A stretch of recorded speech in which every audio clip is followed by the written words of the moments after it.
candidates. 132 candidates have been killed this campaigning season. That man. 132. I had to read that. Right, the headline 3 times. I was like, wait, Man. 18. Bro, I'm telling you, we went to Guadalajara. They had found 23 heads in a bag, bags before we got there. Every time we went somewhere, they loaded us all in a bus. They then put a soldier with the M16 standing by the door of the bus, then locked the bus. He stands riding with the door, and then we have a motorcade that takes us to golf, to go everywhere, and it was unbelievable. This doesn't happen anymore, but in the early 1980s, when I first went to Jamaica. You know, Ron. We're like, Yeah.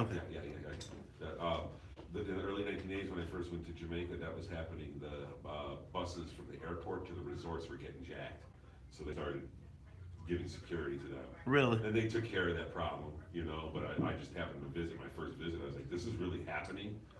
But I know what you're talking about in Mexico because I've seen that before. I've definitely seen. I know people who, when they go to Mexico, they have their own private security as a group is assigned to them. Yeah. Because they're going to do business, and where they're going to do business is, Man, ain't no not joke. like in Mexico City. It's like going down to Cicero. Not that Right. for the viewers, if there's anything wrong with Cicero. Good morning, Shay Zariah. Good morning, Philip Samuels. Did y'all miss me yesterday? So everybody can see today. Can't promise that on Monday, but you can see today. The whole world's changing in front of us, Charles. I mean, it's amazing from every aspect. Look at what the sky is falling. Oh. There's a great Stevie Ray Vaughan blues song. The sky is falling. No, the sky is crying. That's what it is. The sky is crying. I don't know that one, Todd. You know it? No, I don't. But I am an 80s rock guy. You Can should I know just that. say that I am excited? I got my family reunion tomorrow. We are all headed. The Randall family reunion. My mother had 14 brothers and sisters. I'm going after we leave. You were looking like, is he going to be at the show tomorrow? I saw that face. I was like, a family reunion on a Friday? Man, we got the Friday fish fry, baby. Friday fish fry. And then, see, we have a kettle that has been passed around. And then it gets flown to the city. He says? And then someone has to bring the kettle. And then it's like ceremonious, man. It's like our family reunion is like it's a big deal. You guys do the whole shirts and everything? Yes, we do the shirts. This year there was a shirt contest. Tennille designed. Each family had to design their own themed shirt this year. I'm excited though.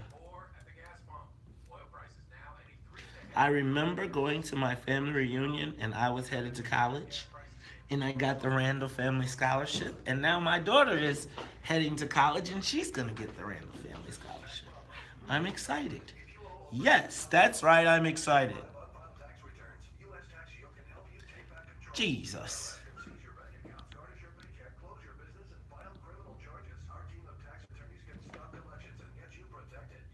Powering on. Welcome to Alltech Lansing.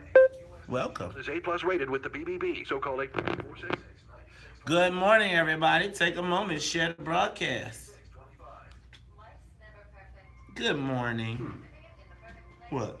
My YouTube isn't working, and I've never had a problem with this phone, and I just did an update. YouTube is trying to go to paid. Is that what it is? Because I was just like, I would be able to, it like wouldn't take my search.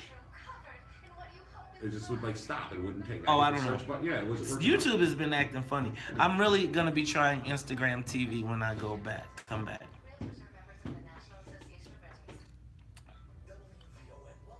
With Androids, they give you an update, just because it updates all the apps and everything. Whenever you want to do it, like once a week or so, or once every 3 weeks, and it takes about 5 minutes, you know. What? Which one? Android, and it updates. But every time it updates, it changes your icons and stuff, and everything is a different look. And you know, my gallery, where all my pictures used to be a yellow icon, now it's an orange icon. They I feel like they just did that to my Dunkin' Donuts app, and it threw my whole morning routine off. Like they changed the app.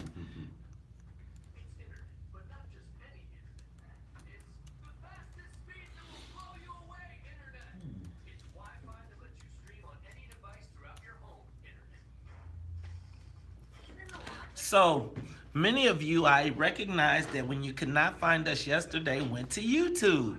Did you subscribe? You got to become a YouTube subscriber. So we got to get that number up. All right. It's the WVON Morning Show. It's your man, Maze Jackson. And yes, we've got one day until the weekend. And I got a long one. I'm excited. Y'all ready? Hey man, let me ask y'all. Since I won't ask it on air, but if you knew beating your kids would get you a Michael Jackson, would you? I mean, it's just between us since it's only 20 of us, right? Nobody knows. Just asking. Just asking. Just curious. Oh, y'all want to answer? So wrong. Y'all sensitive. Wrong. Hey, man. Y'all scared to answer that? Y'all want? Y'all, what's the movie? Jesus. Is that just one set of headphones? Which set of headphones is Charles's? 3 or 4? Well, that's a tragedy. That's a tragic story. Not your headphones are really loud now, aren't they? I know. Yeah. Oh yeah, way down. Take them down. So that's it? Cool. Yeah. Okay, so I need to remove this. Right. So anyway. It's a tragedy. So That's what I said. It's so wrong. And it's not necessarily a good thing. It's not necessarily a good thing. Not a good thing. hey Now, Deborah. if it'll get you a Tito. Randy. Tito, hand me a tissue. Good morning, y'all. It's the WVON Morning Show. It's your man, Maze Jackson, this piece, and I'm feeling some kind of way today. What's up, Carol Muhammad? What up, Deborah Jones? What up, Mike Brown? Quasi? What up, John Rembert? What up, Jewel Antoinette Simmons? What up, Kimberly Patton? Ian Leverson, Mark Allen. What up, Felicia Gatewood? Bolingbrook in the house. What up, WJG Collins? What up? I read it wrong. Just the shirts. Just the shirts? Oh, no contest. Hey, that's okay. Because, Tennille, I'm doing a video today for our video app. I'm going to do a video for the karaoke. I think I'm going to do a pre-karaoke contest video. What up, Tanya Barksdale? What up, Shay Zariah? And what up, Philip Samuels? J. Minor Allen, how you feeling? Yo, it's good. What up, Everett Myrick? How you feeling, twin? Good to see you, brother. It's all gravy in the baby. You know what I'm saying?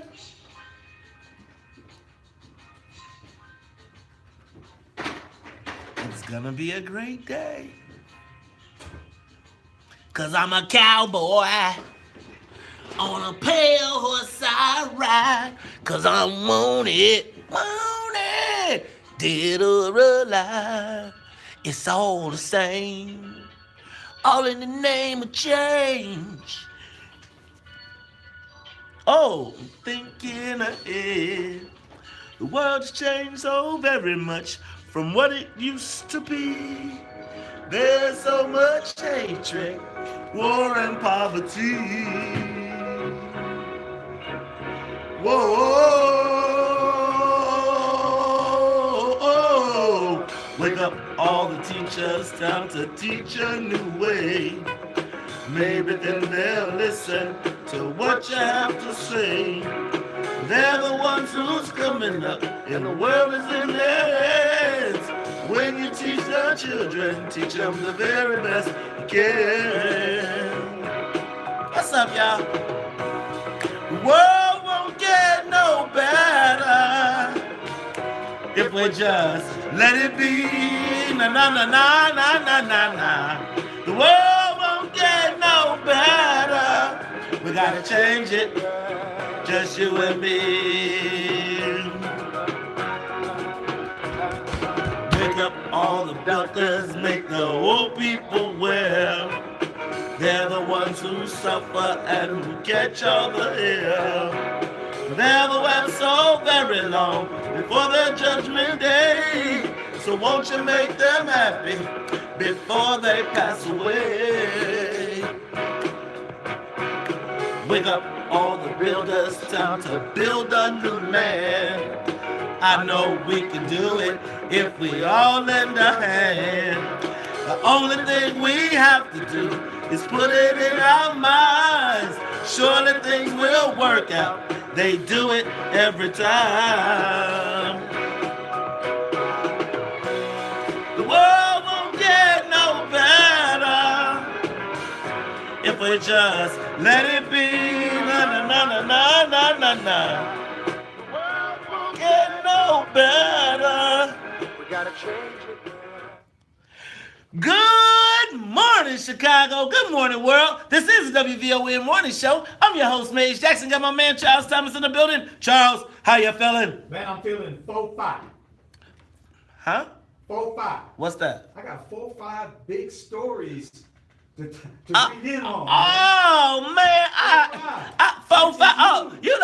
Busy day. Man, it is so much going on, Charles. You are right, man. Is the world? I feel like I went to sleep and woke up, and the world might have changed around us. I couldn't go to sleep because the world was changing around us. So much big stuff happening. Man, I can't wait to get into this show. We got so much to talk about. Man, we are going all around the world today. Charles, we got international. You know, we got Nelson Mandela's grandson coming on today. We got national. Man, you saw Supreme Court. Donald Trump is going to get to pick another Supreme Court justice. We got state going on. Illinois, which was national state business. Illinois versus Janus plus local. Man, that Robert Riamo, Quintonio Legria. I mean, I don't even know where to start. But before we do, let's do this because we got to get the plane up in the air. And to get the plane up in the air, you know we got to say what's up to the WVON Morning Show team. What's up to Annette Flournoy in the newsroom? Annette, how you feeling?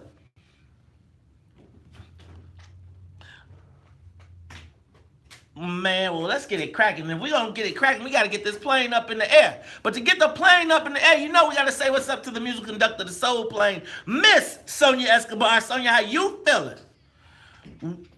Whoop! Charles, the plane is up in the air. Look, we taking off. No time for playing around. Man, where you want to go? You want to start with Trump? You know what? Because I'm going to use Trump for the social media question of the day. And before we even get in this stuff, Charles,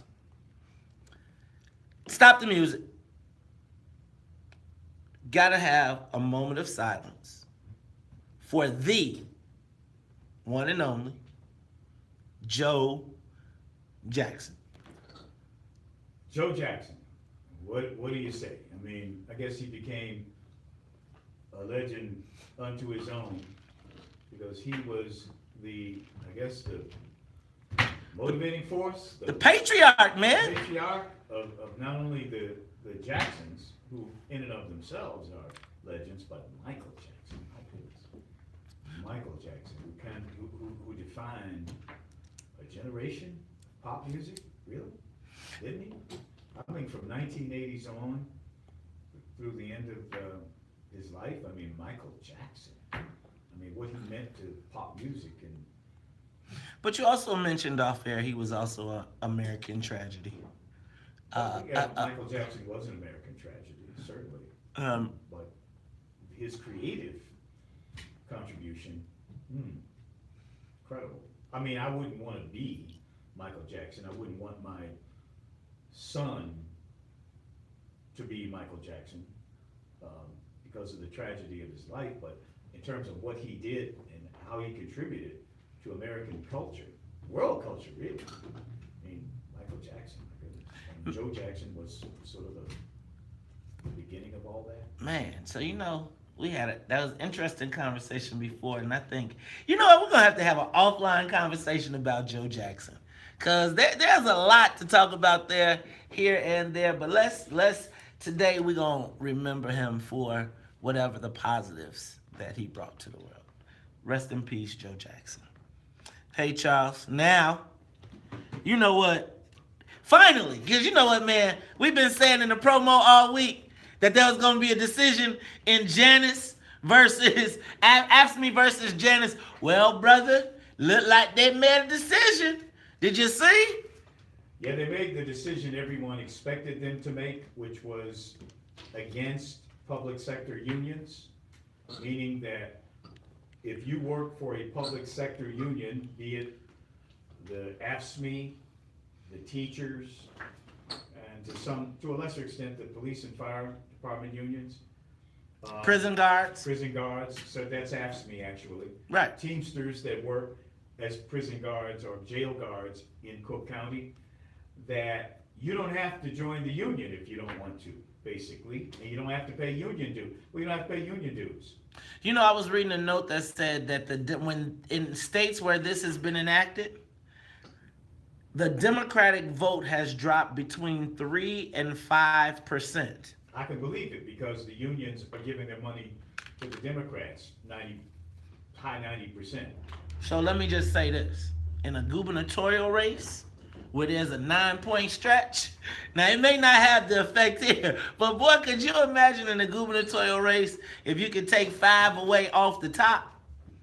Man. That won't happen this year because the timing is not there. But next time around. It's going to play out. It is going to play out. Now, Charles, not only did we have that, did you see Justice Kennedy is retiring from the Supreme Court, giving Donald Trump another pick? That story really nationally overwhelmed the union story. They're both huge, but that story overwhelmed the union story because now Donald Trump will get a second pick. He will shift the balance of the court to the conservative side because the retiring Justice Kennedy sometimes voted with the liberal wing of the court. But now Donald Trump has the chance to put somebody in place who will always vote with the conservative side of the court. And given the fact that Ruth Bader Ginsburg, a liberal justice, is 84 years old, I mean, you breathe too hard around her, she might fall over. I bet you, my brother. Did you see that movie Weekend at Bernie's? Yeah. Let me just help you understand. Ruth Bader Ginsburg has the best healthcare plan in the universe right now. Let me tell you, I bet you she don't even have none of her own body parts at this point because they are like, woman, you can't die. You can't go. Right, you can't retire. This is just be a right conservative court. And it will definitely change things for maybe a couple of generations because Trump is going to put people on who are going to be in their 40s and 50s. Who are going to be around like Clarence Thomas? Clarence Thomas has been around 30 years. Good. And he ain't dead yet. He ain't dead yet. He's still basically not the voice or the legal. So he is not the voice of the Negro. He is the anti Thurgood Marshall. You see how they did that? That was so. Did you watch the movie? Did you see the HBO special on the Clarence Thomas? No, I didn't do Hey, that. you should watch that. That's a good one. I've read too much about it. This is the most cynical move any American president has made in terms of black folks. The nomination of, that's George H.W. Bush, the nomination of Clarence Thomas, the most cynical move to stifle the aspirations of black people since Rutherford B. Hayes removed the troops from the South in Reconstruction. I mean, this is terrible what he did, but I digress. This Kennedy thing and Trump, this could also make an impact on whether Donald Trump can survive this Mueller investigation. Yeah, I think that, and you were talking about, speaking of just this whole shenanigans, this Robert Rialmo Quintonio LaGreer case, man, did you see how they played that? And what did you call it when you said the most what'd you say? Cynical. Speak of cynical, how about that? Judge tricked the jury? Man, hey, Man, we're going to talk about that too. It's the Talk Chicago 1690. We'll be back after traffic and weather. Dang, I love cynical. God, I could have hit the break if I would have remembered the word cynical. My short-term memory was gone. I couldn't remember cynical.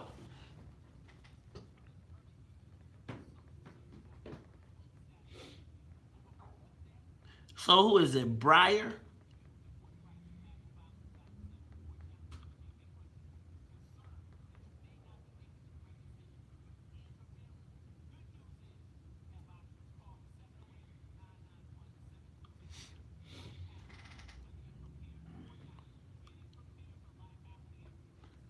All right, y'all, take a moment to share the broadcast. What's cracking?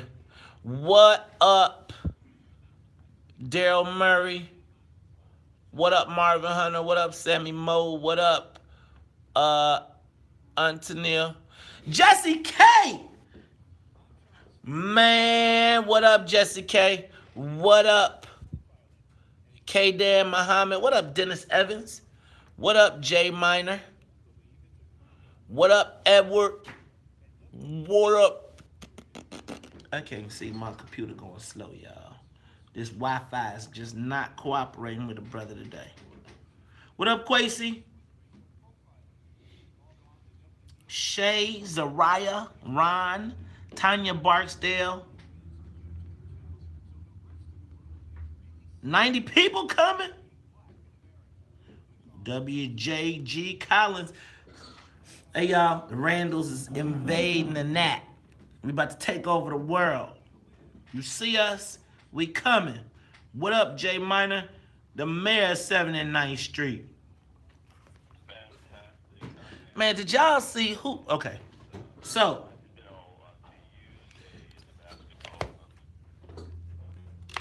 let me ask you a question. So, no, you probably wouldn't want your kid to be Michael Jackson. So, was Joe Jackson a good person or a bad person? Considering the outcome, and not a good person, bad person. Considering the outcome, was it worth it?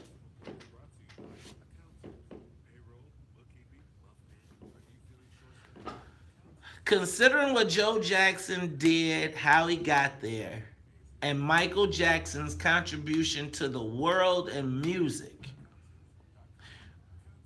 would it have been better for him to be Joe Jackson? This is a conversation for when you are sitting with your guys and you are chilling and you want to have, you know them conversations. You know them what if conversations you be having sometimes when maybe you having gummy bears. Oh, the internets be blowing me in here sometimes. Sometimes. Oh my goodness. What up, y'all? What up, Anthony Robinson? Carla, no beatings? No beatings? Hey man, people was taught to beat their kids back in the day. Come on now. Y'all act like y'all parents didn't beatings y'all. Nobody had beatings.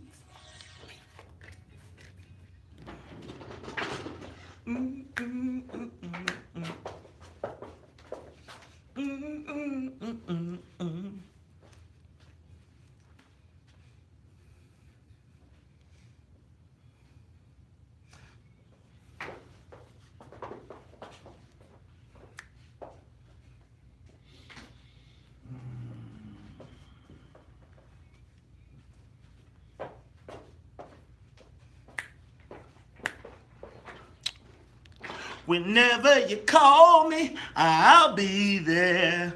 Whenever you want me, I'll be there. Whenever you need me, I'll be there. I'll be around. You are tuned in to the Talk Chicago 1690 AM. Now, y'all know June is coming to an end, but it is the Black Music Month. And this year's theme at WVON was the soundtrack of our lives. Now, today's featured soundtrack, Dead Presidents. Now, that was the Spinners, I'll Be Around. Y'all remember Dead Presidents, man? Mm-hmm. Man, Remember Chris Tucker came back. He was, man. You know what? Them Hughes brothers, man. They've done some awesome movies over the time. But The hey, yo, young brother who played the lead, he's from Chicago. you talking about Lorenz Tate? Right. Yeah, remember now, they also, not only did the Hughes brothers have Lorenz Tate in that movie, don't forget, they broke him in as Old Dog. Menace to And, society. hey man, what you say about my mama? What you say about my mama? Boy, I'm gonna tell you what. I think we all was trying to be, you know what? See, back in the day, we all was trying to be some old dogs at a certain point because all the girls wanted an old dog. Really? See, we don't even want to have this conversation but I tell y'all what, man, their presidents, shout out to the Hughes brothers because they have gone on. Didn't the Hughes brothers go on to do Thurgood Marshall? They've gone on to do a lot of great movies. It's great to see people grow up in the industry. Hey, it is the WVON Morning Show. Charles, speaking of growing up, young Quintonio LeGrier was growing up on the west side of Chicago. Actually had gone to college. Yeah, but he wasn't with his parents. Okay. He was with a foster family. That was the unspoken undercurrent of this trial. The judge knew that. The defense and the plaintiffs, they knew that. The jury, they were told it once, and that's it. But and keep in mind too, that jury did not have any black people on it. That I meant to ask you because I thought you told me that earlier. Because, so Charles, for those of the people that don't know what happened, and you called this. Well, I don't know if I called them or not. I thought they were going to get. Well, here's what happened. The jury comes back and says that Quintonio LeGrier, who was shot and killed by Officer Rialmo, should receive $1,050,000. Yeah, okay. Right? As an award, as damages. He was shot and killed by Officer Rialmo in that incident that I don't want to go over again. But then the judge asked the jury, after they announced their award, if they believed that Officer Rialmo was justified in using deadly force in the incident. And the jury unanimously said yes. Now this was the all-white jury. Well, not all white. There were people of color. No, man, but But it wasn't all white. Apparently, there were some What? Asian Americans, White, Hispanic Americans. White.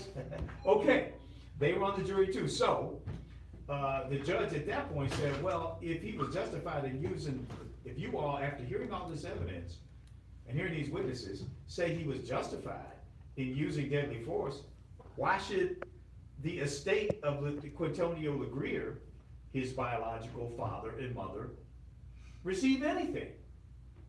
So this award ain't gonna go. And she said, case closed, see ya, that's it. So get your $5. The- Not even get $5 though. No. Get your no $1 getting biological mother and father out of here. Right. And that's the way it ended. And it's like everybody was stunned. And I'm saying to myself, I know from sources, okay, that at some point the city did offer a settlement to the biological mother and father. And I understand it was like in the neighborhood of $4 or $5 million. They didn't take it. They thought they could get 12 to 25 million. That's that white boy being greedy. Well, The lawyer. he I'm telling you. well, was he black? Man, Fuchs? Well, it wasn't black. Well, Montgomery was involved too. Jim Montgomery Sr. was involved in the case too. He was representing, I believe, the father. So I'm saying, why didn't they know the legal, procedures here? Why they didn't hire Larry Rogers? That's what I'm saying. Because Larry Rogers got $16 million for Betty Jones, who was the innocent bystander shot and killed in this. So I'm wondering, they didn't know that this could possibly go down this way? Charles. And No, I think that. Okay. Okay. Charles, I don't. I don't really know what to say. And when I say I don't know what to say, you called this earlier because you remember all those stories they were floating around about wasn't your mama Right. prostitute? Right. And they were asking, and you, what was it? Trick? You were like, wasn't this child in the movie the Trick Baby thing? Right. Was he a trick baby? Right. Or were they alleging that he was a trick baby? So essentially, they are saying that his life had no value. Is that what is No. that what I should take from that? No, they're saying that the police officer used deadly force in an appropriate way. Guess who else is getting vindicated by this jury's ruling? Ron. Eddie Johnson. Ooh, wait! Eddie Johnson's getting a pass here. Eddie Johnson. And I wonder what the police board's gonna do now that a jury. Oh, Robert Riamo going back to work. Yeah, okay, so that's another part of it. Oh, wait a minute. Did you see the other part of the ruling? Did you also see that that Robert Riamo countersued the state of Quintonio LeGrier Right. and won?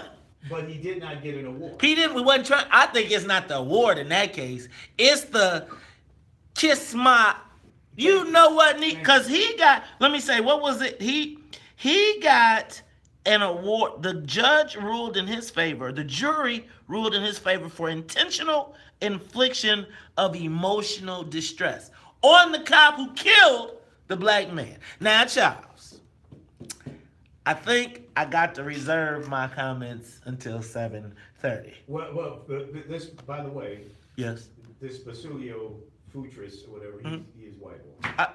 See, White guy. and then let me tell you what you didn't do. If you're gonna go white, if you're not gonna hire Larry Rogers, not gonna hire Sam Adams, Victor Henderson, then you got to hire you somebody from the network, from the tribe. I know what I'm saying. I'm getting there. I know. I'm just trying to help y'all the Black Panthers. The Black Panthers even hired see, it was a Greek guy trying to get some, you know what, let me stop. It's the Talk of Chicago, 1690. When we come back, Charles, we're going to ask the social media question of the day. What's the long-term, medium, and short-term impact of Donald Trump and this Supreme Court pick? We'll be back after traffic, news, and the weather. Gotta build some suspense. Will he say it? See, man, I'm telling you, everybody's trying to get in on the police murders have become a racket. And so now everybody's trying to get them a piece of the racket. Right? So we know who okay. We're not gonna say the black people are getting part of the racket. The black people should be the lawyers. The next people you gotta get is the Jewish people. When you ever heard of somebody say, go get you a Greek lawyer? Have you heard that? I haven't. And I'm not trying to be funny. Not for no damn murder case. Now, you want a liquor license? That's when you go to the Greeks. But you don't go to the Greeks for, okay. I'm just telling y'all. Because you know the tribe gonna get their piece.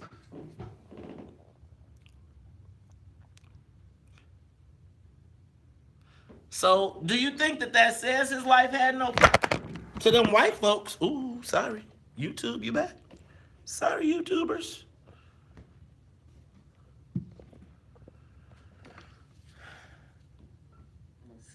See, this is one of the listening warnings.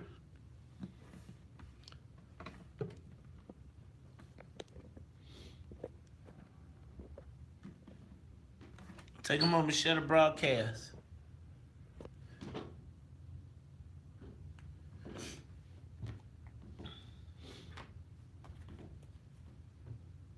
I can't get new.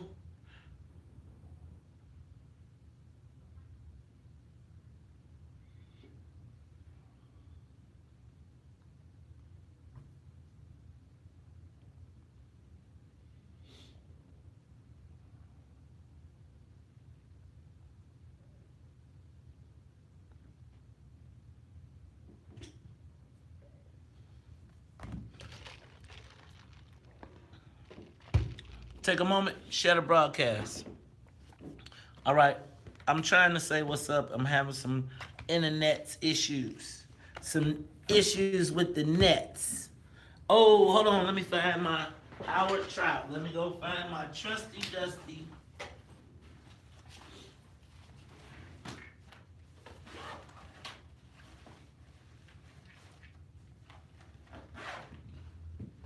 June Hill Virgo.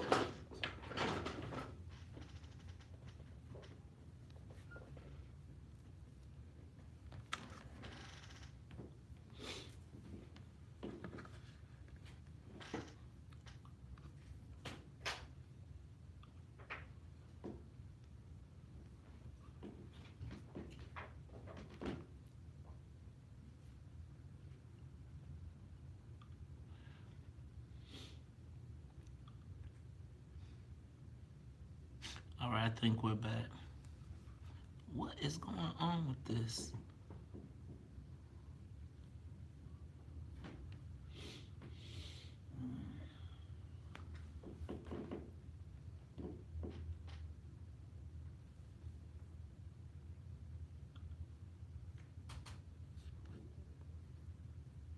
All right, what up, Tim Williams? What up? See, yeah, I can't. Take a moment, share the broadcast. Share the broadcast, share the broadcast. Go to the Maze Jackson page. How about that?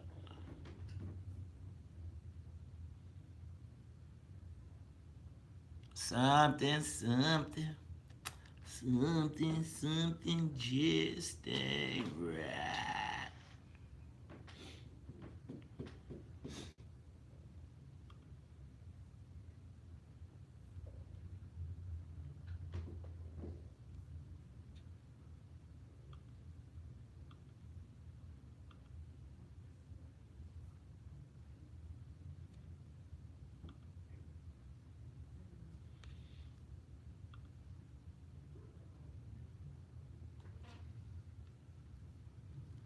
The way the comments are set up on my page now, it seems like you can't really see them that good.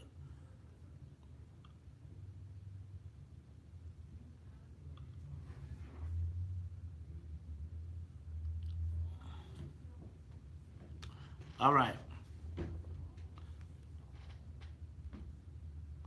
The argument is that it was biased and unfair that there was not one single black person on the jury.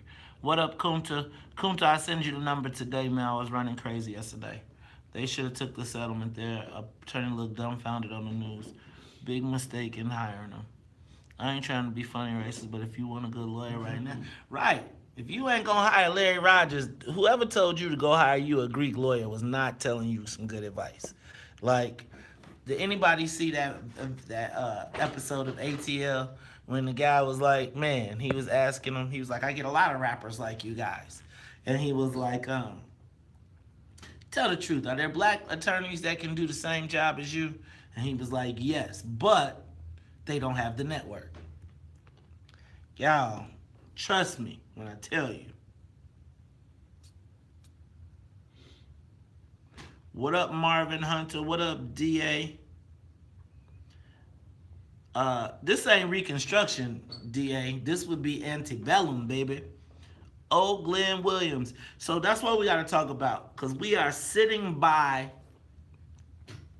as the world changes around us. I'm going to be talking about that at the end.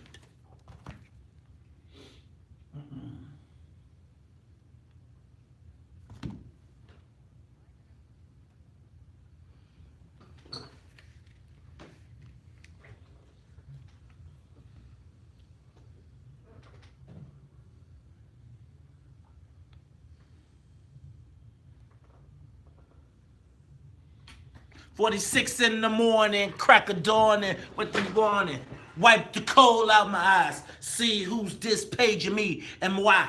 It's my nigga Pop from the barbershop. Told me he was in the gambling spot and heard the intricate plot. A niggas wanna stick you like fly paper, neighbor. Slow down, love, peace, chill, drop the caper. Remember them niggas on the hill up in Brownsville that you roll dice with, smoke blunts and got nice with.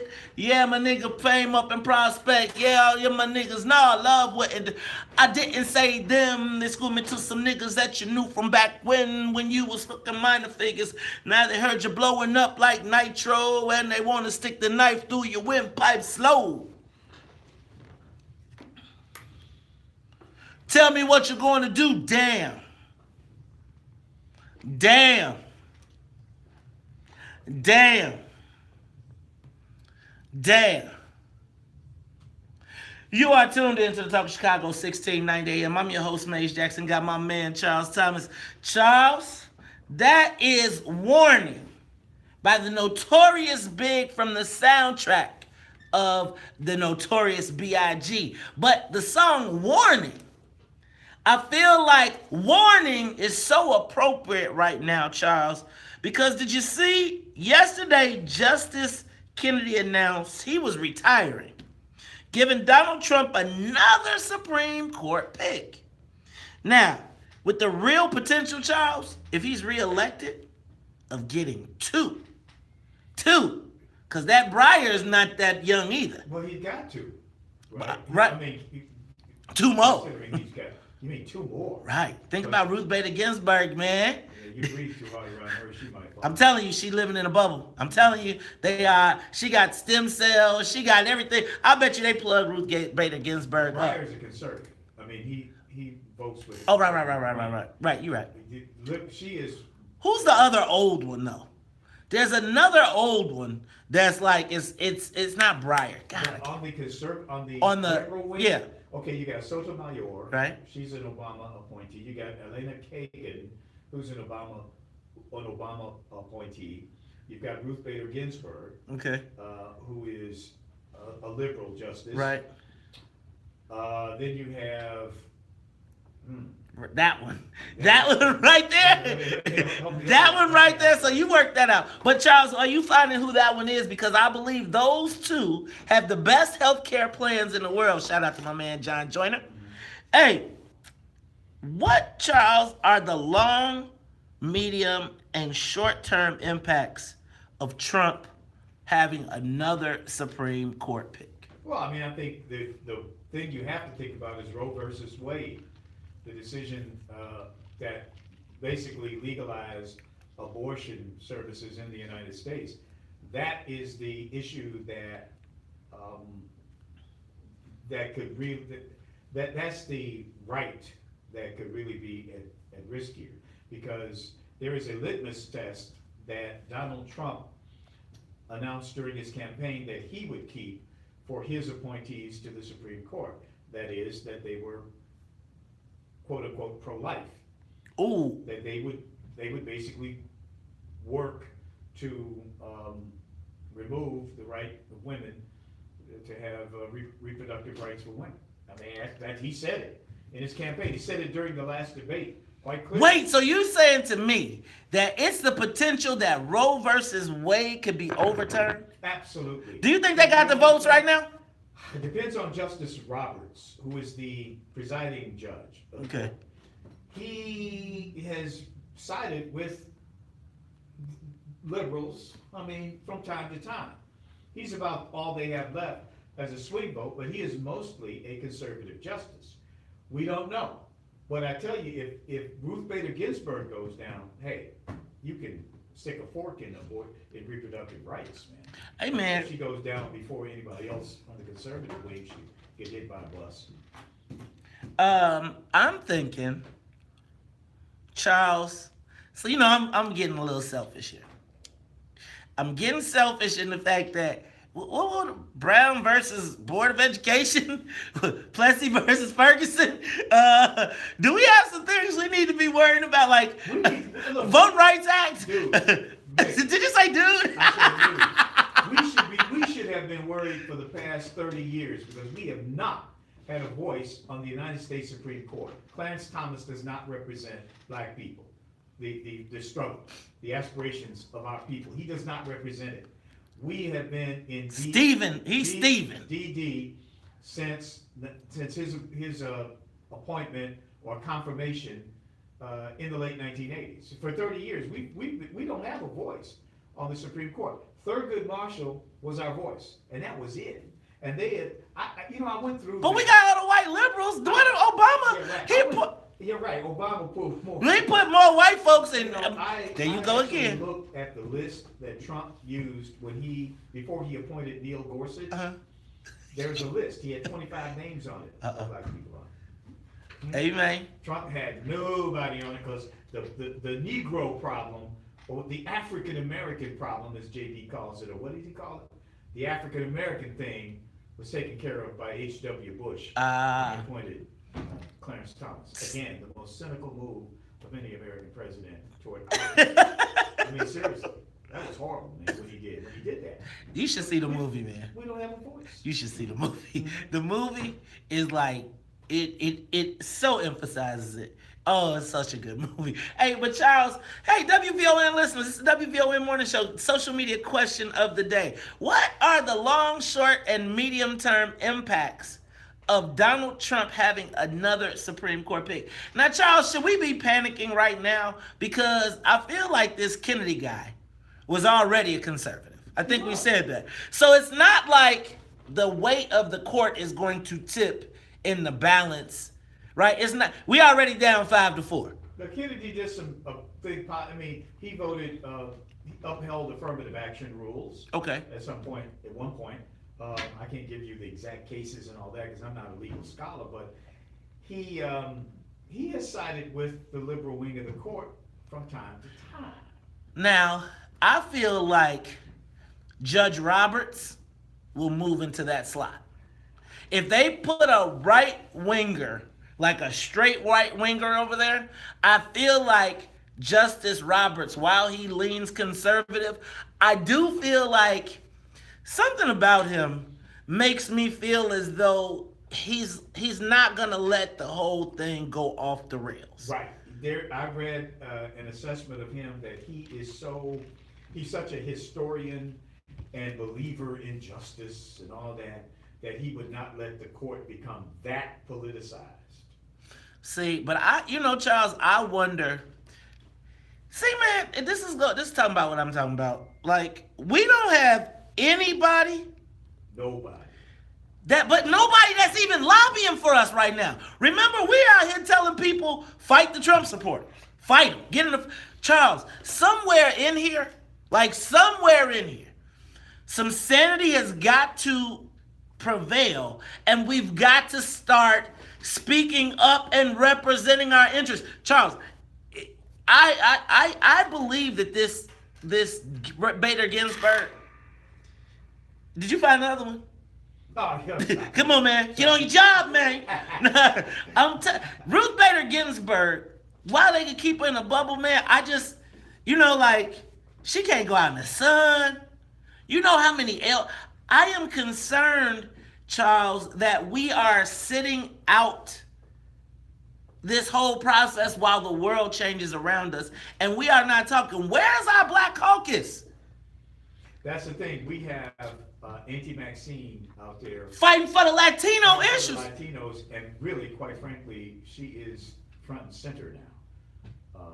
And she has no negotiation underway with anybody on the other side. We got to engage these people at some point and say, hey, look, let's cut a deal. It was something. Charles, I'm telling you, left up to these, I feel like Auntie Maxine would have them overturn some Brown versus Board of Education just so they could say, I told you so, instead of having a conversation. The conversation. What we pay you to do, that's what we elect you to do. Look, Charles. It's Stephen Breyer, by the way, and he's 79 years old. That's the other. Oh, okay. But he's right. I thought you said he was. Okay, so that's what I'm saying, though. 79, 84, hey, Charles, any of them, that's any minute. 79 is any minute. 80, what's Ruth Bader Ginsburg? We're gonna 84. Charles, that's any minute. We'll talk about it all when we come back. It's the Talk Chicago 1690 AM.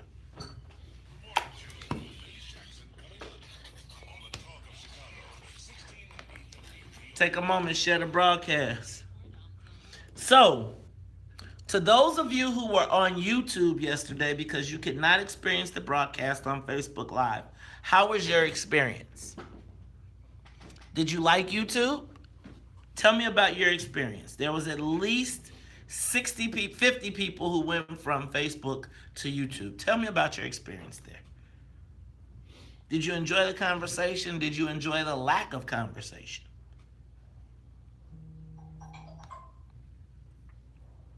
Take a moment, share the broadcast. Good morning, Reese Mo.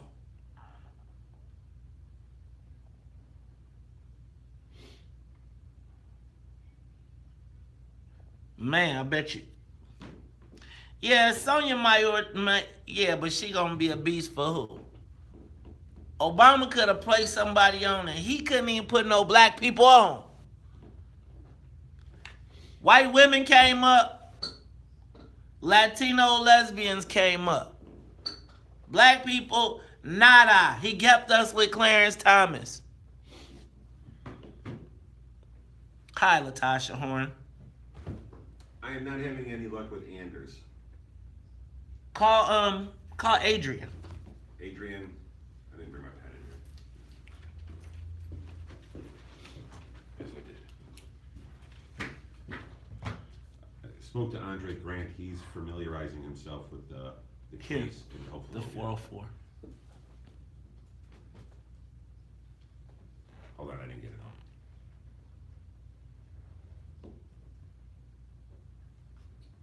Adrian? Yep. Who's Adrian? She's their governmental affairs person.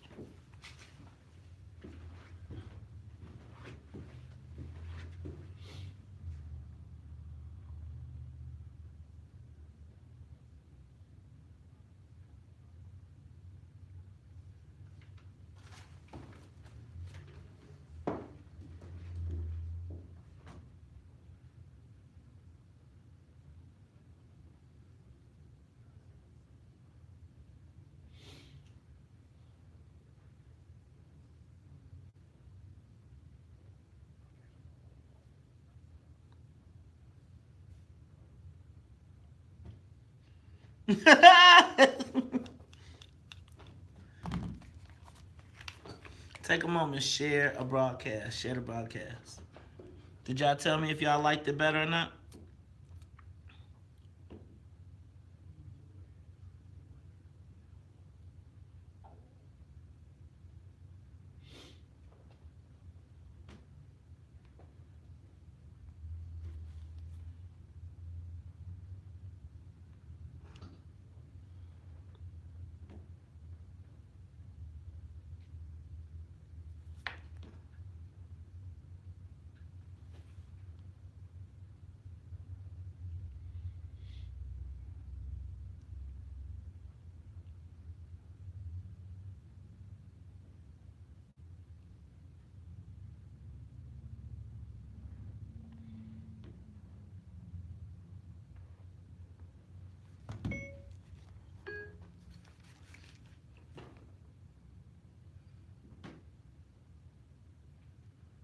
Take a moment, share the broadcast.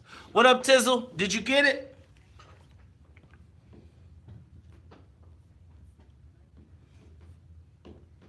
Tell Cuzzo I came over there yesterday. Couldn't find it. Hey, I got the plug with JB if you want to get some jobs. And I got the plug with the other guy if you're trying to get some jobs. I got the plug, whatever. I'm trying to put black people on every campaign. What y'all want to do?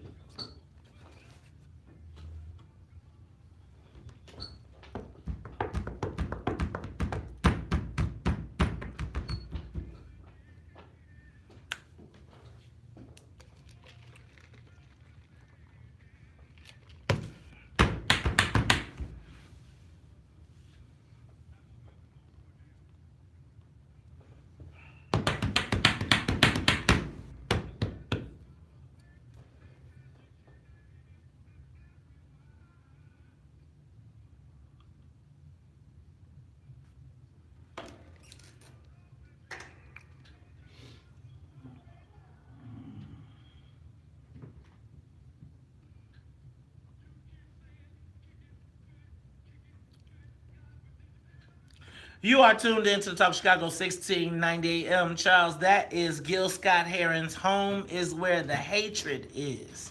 That's from the movie Dope. Really? Yes. I didn't see that one. You got to see Dope, man. I'm gonna have to make it. You're gonna have to get the movie list though. Cause Dope, man, Dope was dope for real. I got the dope moves, homie. I got the dope move. Hey man, Samuel L. Jackson in that movie, right? What's my man? He wound up being in the corner. With the dreads, who was the star of the movie. Man, that's another good. It was a movie about chess. It was like a real life ghetto chess game.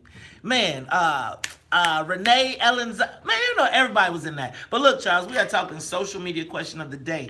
Justice Kennedy said that he is going to be retiring, leaving Donald Trump with another Supreme Court pick.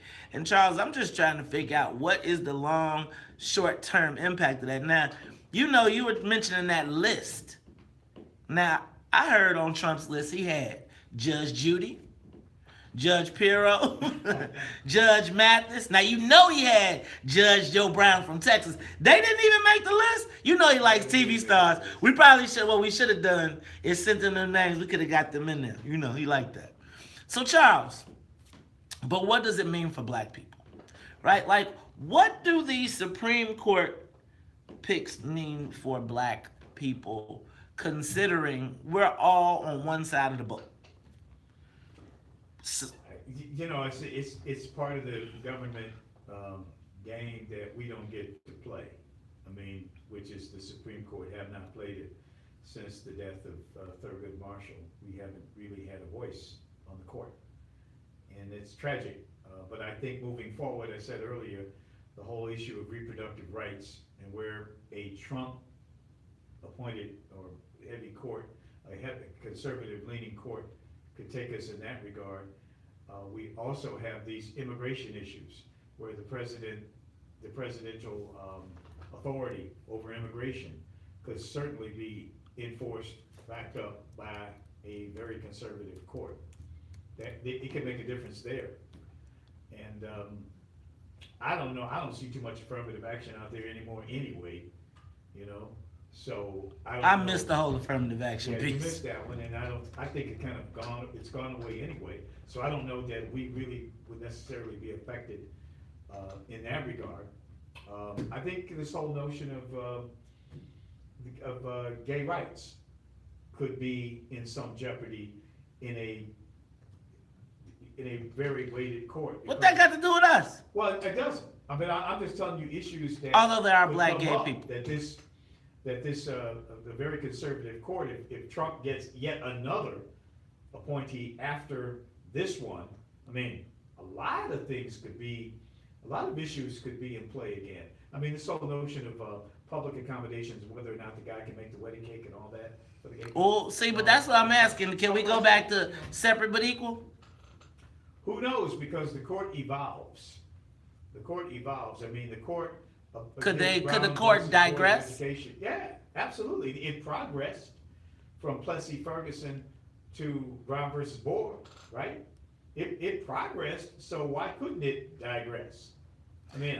Who's speaking, Charles? Who's speaking for the black people in this whole? Like, who is saying, "Hey, who's lobbying the Supreme Court"? Who are the people that are the vociferous advocates for issues that impact black people? Who is talking for black people in Washington, D.C. right now? Who is not talking about, it is a travesty that we must stand up and get locked up for these people? Who is the black person? Because y'all running around here hugging on Kamala, talking about, that's my girl, because she done straightened out her edges. That's why y'all propped up. She on the TV talking about the immigrant rights. And y'all like, that's my girl. Oh, that's my girl. Ain't said 2 words about y'all except for when she come on the Breakfast Club. No. I'm just asking, Charles. So when I see Elijah Cummings talking about what country have we become, what country are we going to be becoming if you ain't speaking on our behalf because y'all still boycotting? Now this fool, Excuse me, I take that back. Mr. President, because I'm going to get my act together. Because I'm not going to allow everybody to allow us to just go off the cliff and not have anything to say. Nothing. You're going to sit out government. Charles, they are picking Supreme Court justice. If the president gets 2 more picks, 1 more pick, slavery is possible. Oh, come on, man. Slavery? Again? What's jail? How many people? I think 13th Amendment says something about that, didn't it? It takes away your freedom. You free as long as you don't go to jail. Don't go to jail. Now, take away your rights for everybody in every state. I'm saying, I'm telling you, there was an Indian one day who saw that boat, and one of the Indians said, that could never happen. They could never wipe us all out. And then guess what? You know any Indian besides at the casino? All I'm saying is, Some on TV, right? they paint them. It's the Talk of Chicago 1690. We'll be back. Sonia said they usually Mexicans. We'll talk about it all when we come back. It's the Talk of Chicago 1690. No disrespect.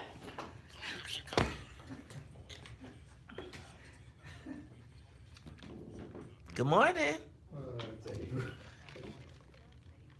Who, me? Ah, man, I can't believe this shit sometimes, boy. These motherfuckers. Sorry.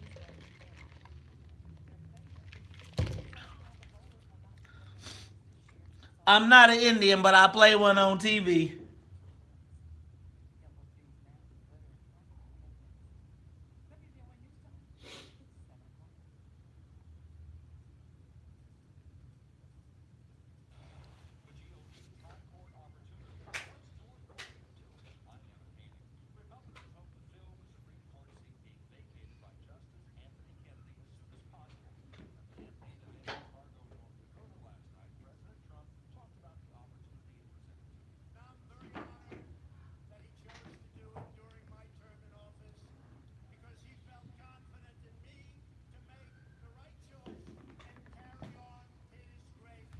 Take a moment, share the broadcast.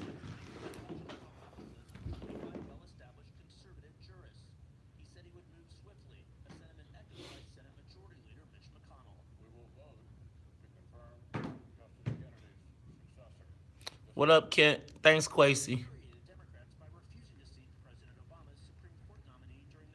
I'm just saying, so how y'all feeling about President Obama's Supreme Court picks now? He picked a white woman and a Latino woman and left y'all with Clarence Thomas. That's y'all boy. Y'all boy.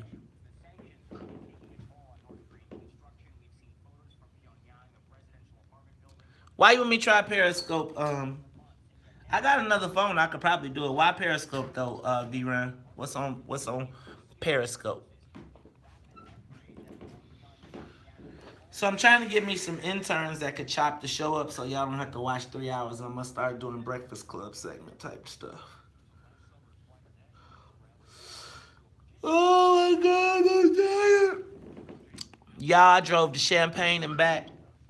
Y'all see my boy had his basketball camp balling.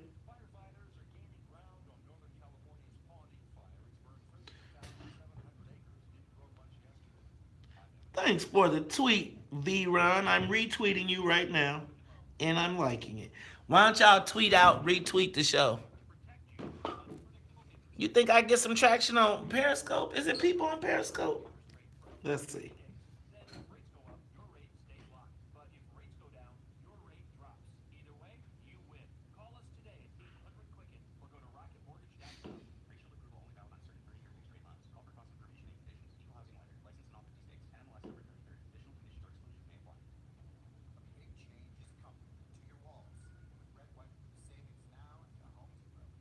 Is it vertical or is it horizontal?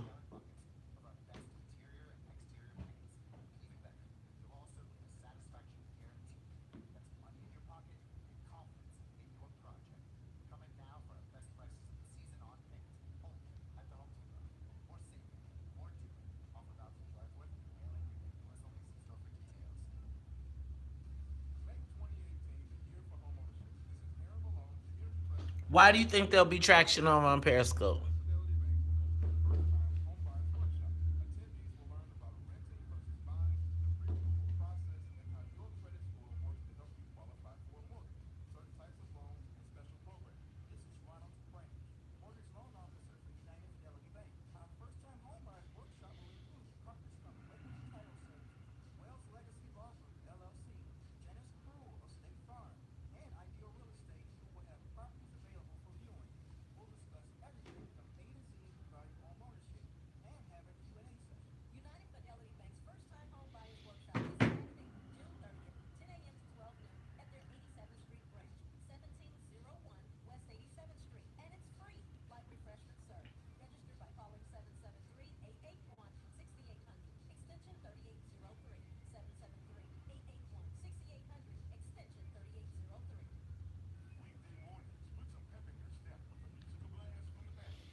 I don't know how to turn the camera around.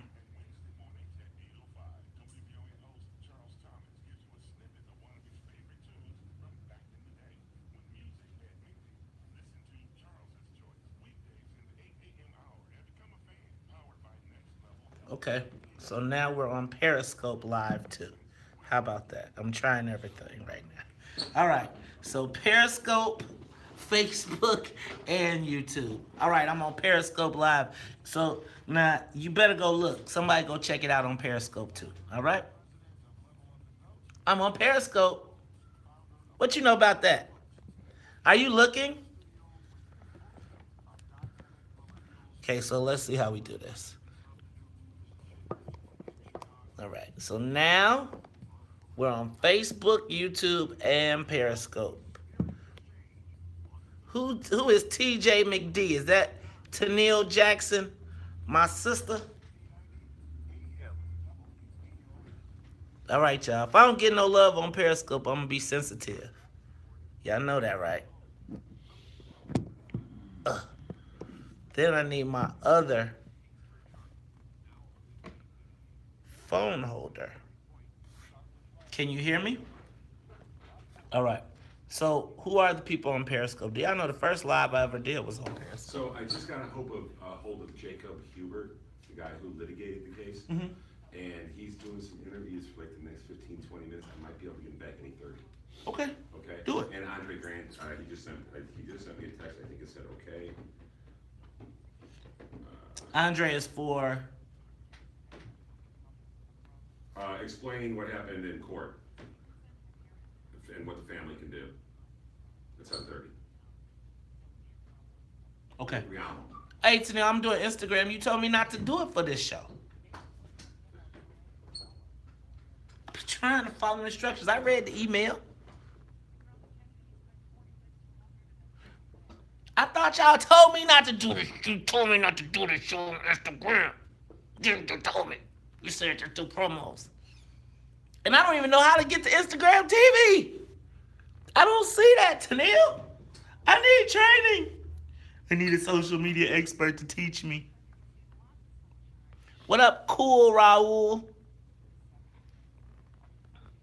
What up? I don't know. All right, it's the WVON Morning Show. I'm gonna get the other phone and we get that cracking too. So y'all don't just have 4 cameras up here. I could be like the TV stations, like it's an interview, and I could just have a social media station. What's up?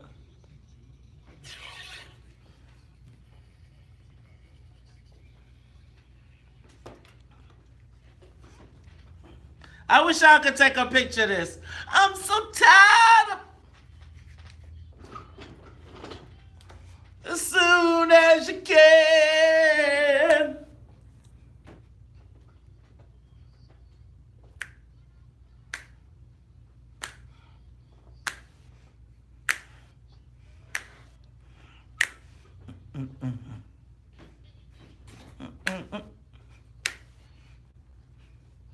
What's up, Pastor Trotter? I see you. Yeah, I'm so.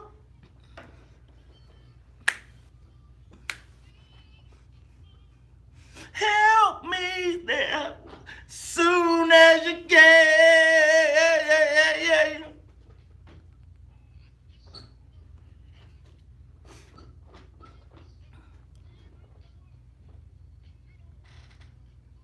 You are tuned in to the Talk of Chicago 1690 AM. I'm your host, Maze Jackson. Got my man, Charles Thomas. But, Charles, you know how we do at the top of the hour.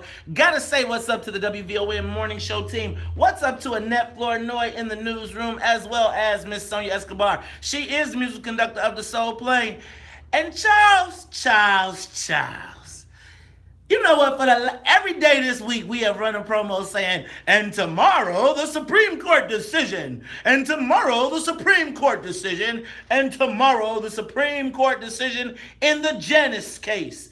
AFSCME versus Janice. Well, Charles, yesterday, it finally happened. The Supreme Court ruled in AFSCME versus Janice.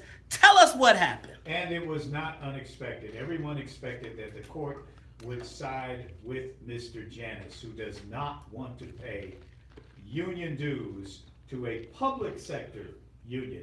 This only affects public sector unions, not private unions like the pipe fitters or the plumbers or the steel workers. And no. This is public sector unions, those unions that are those unionized workers who work for the government. Now, I think it means they don't have to pay dues. Basically, I'm going to say this, and somebody might take me on. It means that Illinois We free now. Is a right to work situation. You don't have to join the union. You don't have to pay. But Charles, the unions have protected workers' rights, man. The unions have made it, Charles, where we don't have to work more than 40 hours a week. Charles, they give us fair labor opportunities, man. Do you know if it wasn't for unions, man, these rich white folks that have us working every day, all day? It would not be a weekend. Tote that bell, lift that barge. They invented the weekend. The Really? unions No. invented weekends. I thought the movie, the weekend, unions like, invented weekends. really? Yeah, because they said 5 days, that's it. We take Saturday and Sunday off. So Charles, then why is this such a bad? This is terrible. Well, If the unions, But then again, some people will say that the unions, the public sector unions, have abused their right. Because their purpose, because now they are asking for tax increases. The unions were on that pop tax, man. They are on getting more revenue for government because that means they can get higher salaries. If you work for the union, you can retire at age 55 with a full pension. and start over Yeah. and get another one. Okay, you can retire at a full pension when the vast majority of workers in the private sector do not have pensions anymore. They've got to work till 75 to pay the pensions of the public workers. So then, There's Charles, a lot of resentment. But why? See, but we got to protect our teachers out there. First of all, let me just be clear.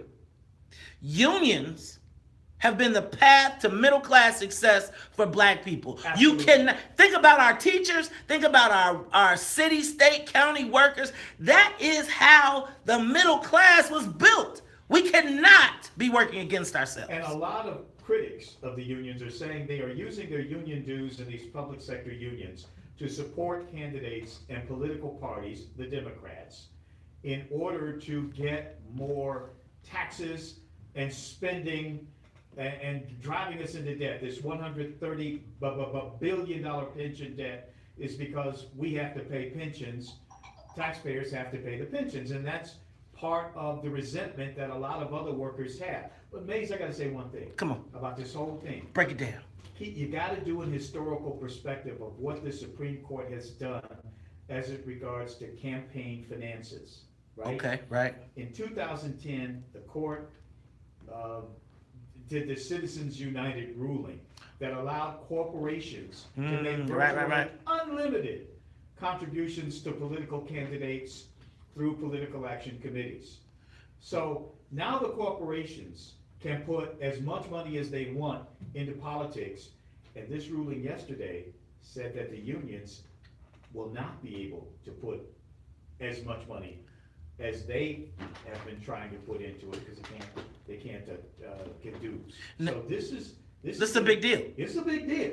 Now, I was telling you, Charles, that I was reading a stat that said that when people were not forced to join the unions, Charles, that Democratic votes went down by 3 to 5%.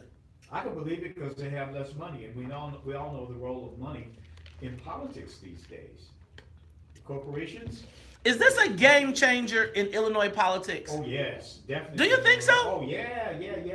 Oh, definitely. In Illinois, absolutely, because the unions are now so supportive of Mike Madigan and the Democratic Party that Right. they have totally tipped the balance. And now that's why the Democrats talk about taxes all the time, because they want to basically feed. They gotta feed the They beast. gotta feed the beast. They gotta feed the unions. The unions want more money. The unions back the pop tax, man. They want that. Not. They want that pop tax, man, because that's more money to raise their salaries and keep their benefits going. But the rest of us who see our income stagnant and we don't have pensions, the other people don't have pensions, they are resentful of that. Now, what does this mean for black people? And let me ask to the WVON listening audience, if you're in a union, if you're not in a union, tell us how you feel about this. Like Charles, if you had the choice to be in a union or not, like you, because I know you was in a high powered union. No, not really high powered, but I was in a union for 45 years. Would you stay if they gave you the option to negotiate your own deal or be in a union? Which would you take? I kind of did both, but the union was the floor. The union was the floor. I was always backed up by the union. The union set the terms for my pension. I actually got one because I was back in the 70s when I started. The union set the floor for what the minimum would be they would have to pay me. The union set the floor for the vacation that I was able to get after so many years of working. The union was good. How much they take out your check? Huh? How much they take out your Man, check? they took a lot of money out of my check. I mean, really. Right. Do they do it by percentage? Yes. Really? They did by- Wait, they get a percentage? They would give points. They got points on your check. They Not got on, points not on- points. Up to a limit, up to the union guaranteed salary. The union had a floor. The unions, so they would take their percentage up to that floor. Now, if I made above the floor on my own, they didn't take that. But man, look, if I didn't have a union, man, oh man, I in my business, in the broadcast business, where they can fire you because you don't look right, because you ain't wearing the right color tie. Can they fire you in the business if you gain too much weight? Absolutely. They can. If you don't look the same, Really? man, if I grew hair on my face, they would say, "Hey, so you're growing a mustache, huh?" Yeah. Black men can't have a mustache on Man, TV? I saw people during my career, and it wasn't all with Channel 7. Okay. But I saw people during my career who got fired because they did gain some weight, or I saw a sister. Could you wear cornrows? Look, the first cornrow case in San Francisco in the late 70s with a sister named Dorothy Reed. I believe that was her name. She grew cornrows, they fired her. Wait, the union didn't help her? Huh? Did the union help her? No, the union. Did the tried. union try, or did they say, "Girl, you better get them braids up out your But head"? I'm saying that's how capricious they could be when it came to firing you. But the union was a floor. The union was protection. There's no doubt about that. Back in those days, it was. Today, I mean, a lot less. All right, so look, Charles, we got people from the Chicago Teachers Union. We got people who work the city, county, state. I want to know what y'all think. If you don't have to pay your dues, are you still gonna pay them? Like if they say you get $50 back every month, would you keep it?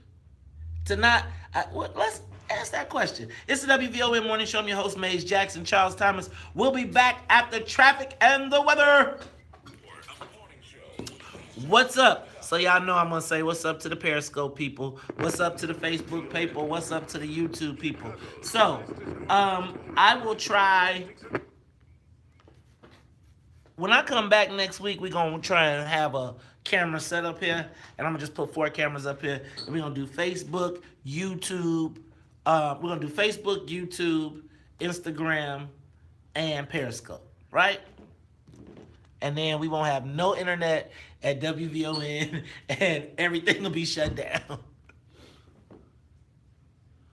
Now, let me ask you a question. Do the unions protect black people? Yes, I definitely have met the minister, Big Dave. All right, what's up? So shout out to the people on Periscope. I've never really done Periscope, only one time. What's up to Big Dave, Mio Ladebanaho? I don't know what the heck that was. Radio Raheem, what up? Shout out to Miracle 69 CTU. Good morning. Oh, shout out to What's in it for the Black people. What up, K3 Literacy Queen? What up, Style High 75? Hello from Russia. Are you? I hope you're not a troll already. What up, Alexi Dyak? What up, at Tance J? What up, TJ Tweets? What up, Nick Rogers? What up, Dodo 1441? What up, G May Georgia? Sorry, G May. You got to go to iHeart for that. Yeah, tell them where you're from. What up, Enmore? What up, T Jenkins? What up, Kick Kiski? What up, Style High? What up, Cool Raul, on your first day of Periscope? Y'all, this is my first time broadcasting on Periscope too, so thank you. I'm gonna get in trouble because I was supposed to be on Instagram. But what's up, Fish Slayer 218? See, y'all don't have no real names, and I need to see some pictures. This is different. What's up to everybody on YouTube? This better be worth my time. Dang! Fish Slayer, you tough audience, man. Tough audience. It will be worth your time. Don't act like that. What up, Wendy? You. All right, y'all. What's up, Top? We need volunteers, Maze. We need volunteers. Volunteers? Volunteers. Did you know that WVON is looking for volunteers? The 8th annual Taste of WVON is Saturday, July 21st, and we could use your help. Hosting our 45,000 attendees, headlining this year, the Wintrust Soundstage is Doug E. Fresh and the Stylistics. If you love WVON, have the spirit of service, and want to be a part of the largest family reunion on the South Side, call us and join the team. Call 773-336-3441 and say, I want to be a volunteer. Volunteer. And leave your name and contact number so our volunteer coordinator will contact you. That's 773-336-2441. Had to practice that. Y'all ain't know anything about it. So the volunteer, I'm going to do the Modernaires from Purple Rain. I want to be a Modernaire. Modernaire. Oh, we're doing Juice. Y'all know it's the soundtrack of our lives. Yes, white people is allowed in here. We love white people. Who style have? Oh, what's up, V-Ron? All right, V-Ron, you better start inviting people since you made me ask me to come over here for a minute. I'm trying to check it out. I'll expect you to get us to 50 viewers. That's right. What up, Spoon Black 6? Good morning, Carlotta Strong. What up, Shonda Sunshine? What up, Antonio? What up, Ron Lewis? Tamiko Holt, David Batiste. What up, Pastor Trotter? Mike Brown, Antonio, Ron Lewis, Ready Rock. What up, Anthony Travis? Vernon Spells. What up, Dennis Evans? Edward Muhammad, Nanette Jones. See, Periscope, y'all way behind, right? And you too, YouTube. I'm coming to YouTube next. Tamiko, Ron Lewis, Kwesi Amoa, Daryl Murray. Yeah, now I'm gonna tell y'all. So for you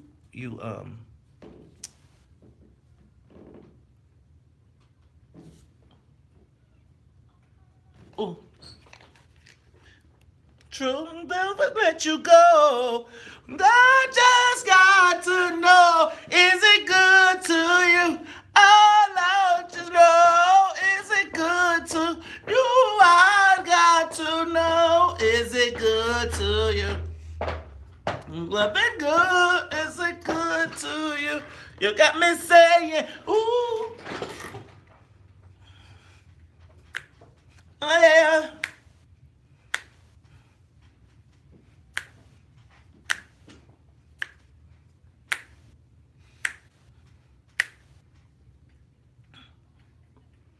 And I'd like to know if your sexual feeling is mutual.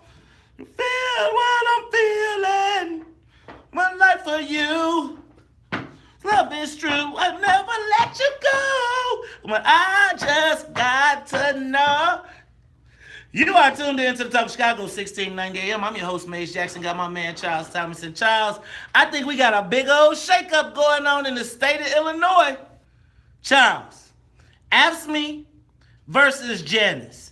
Was this, you know what I'm thinking of? This reminds me of, do you remember like maybe 4 years ago or something? Well, who was that governor up in Wisconsin that was having this big old fight? And they, Scott, remember, and they shut the state down and everybody went crazy and he won. He won because the unions, and let me say this about unions in Illinois, they're out of balance, man. Things have gotten out of balance. I mean, let's face it. I mean, some of these pensions that people are getting, people are resenting this. They don't see why anybody should, like this guy, Tim Mapes, getting this. Tim Mapes, again, the $200,000, $180,000 pension. Is that what it is? Yep. Yeah, come on now, what did he do to get that? How come that pension wasn't capped? There are doctors who worked at University of Illinois, Chicago, who are getting $400,000, $500,000 pensions, man, because they made $700,000 in the last year of their job as a heart surgeon. So the rule says you get 75% of your last salary as a pension. That's happening in education, that's happening in government, at the hospital. That ain't happening in the real world. Exactly. And you tell me the unions didn't know when they signed that deal, when they forced the politicians to make those rules, that somebody was going to be getting hundreds of thousands of dollars? No, they did it. They did it because they knew somebody would. Exactly. They was like, that's going to be me. Exactly. And so I'm saying it's out of balance right now. That real unions don't operate like that. What, Come on, Charles, man. These guys were corrupt. So my question is this, because I feel like in Illinois I have a different perspective on unions. I think of unions more political than I do worker. And you know what? I think they're more focused on passing laws and bills and being elections than I think of them as workers' rights people. Right. And you know, then go from the public sector unions to the building trades unions and all the racism over there. That also is impacting the public perception of unions. Because they don't want to hire no black people. Exactly. All right, let's go to the phone lines. Let's hear what the people got to say. Travis, you're on the Talk of Chicago, 1690. What's up, man? What you think about this decision? Travis. Going, gone. All right, you know what? Now, Thurgood, you got to share the mic, man. So you got 45 seconds. Go. Blessings. I support the unions. You know, we speak of, what about CEO compensation? The largest in the world is here in this country. Should the owner of Walmart have $100 billion in worth? Those doctors, those physicians, those workers who have pensions, they live in our community and bolster our community. Look in Europe, free healthcare, free education. They have unions. So this notion of pitting workers against each other. There used to be pensions in the private sector. All that wealth has gone to the upper percent, the CEOs and the like. Pensions are good. The work days you speak of. The problem is we have not been taxing our corporations. What about the $25 billion Boeing received in defense contracts? That man, thanks, Thurgood. Thurgood, I think you got a good point there, man. But I talk to me, Mike. Hello? Mike, you're on the Talk of Chicago. Yes, I want to say this right here, that it's good that Donald Trump is making America great again, especially with these unions. These unions have had a history of leaving us out of the equation. Thanks, Mike. Let's go to Zakia. Zakia, you're on the Talk of Chicago. Good morning, and thank God for change on the early morning talk show. Now, I support my unions. I'm SCIU. I'm a personal home health care provider. Those of us that don't make no money. We take care of the folks. Man, your political director make over $100,000 a year. What you mean y'all don't make no money? Well, we don't make any money. I'm just saying that. And now that the raises are coming forward, I've been 20 years doing this.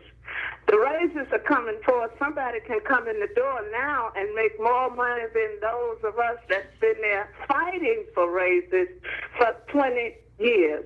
Now, I'll always fight for the rights of union workers, but I'm contemplating whether or not I want unions to take money out of my check because they don't want to give us pensions.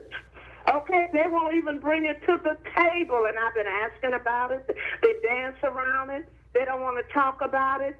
So if I can't get no pension, and I've been fighting for raises for other folks to come in and get more money, then, and you can't give me no pension, then I don't know if I still want you to take money out of my check since you making all of that money. Thanks, Zakia. You know, Maze, here's also the lick.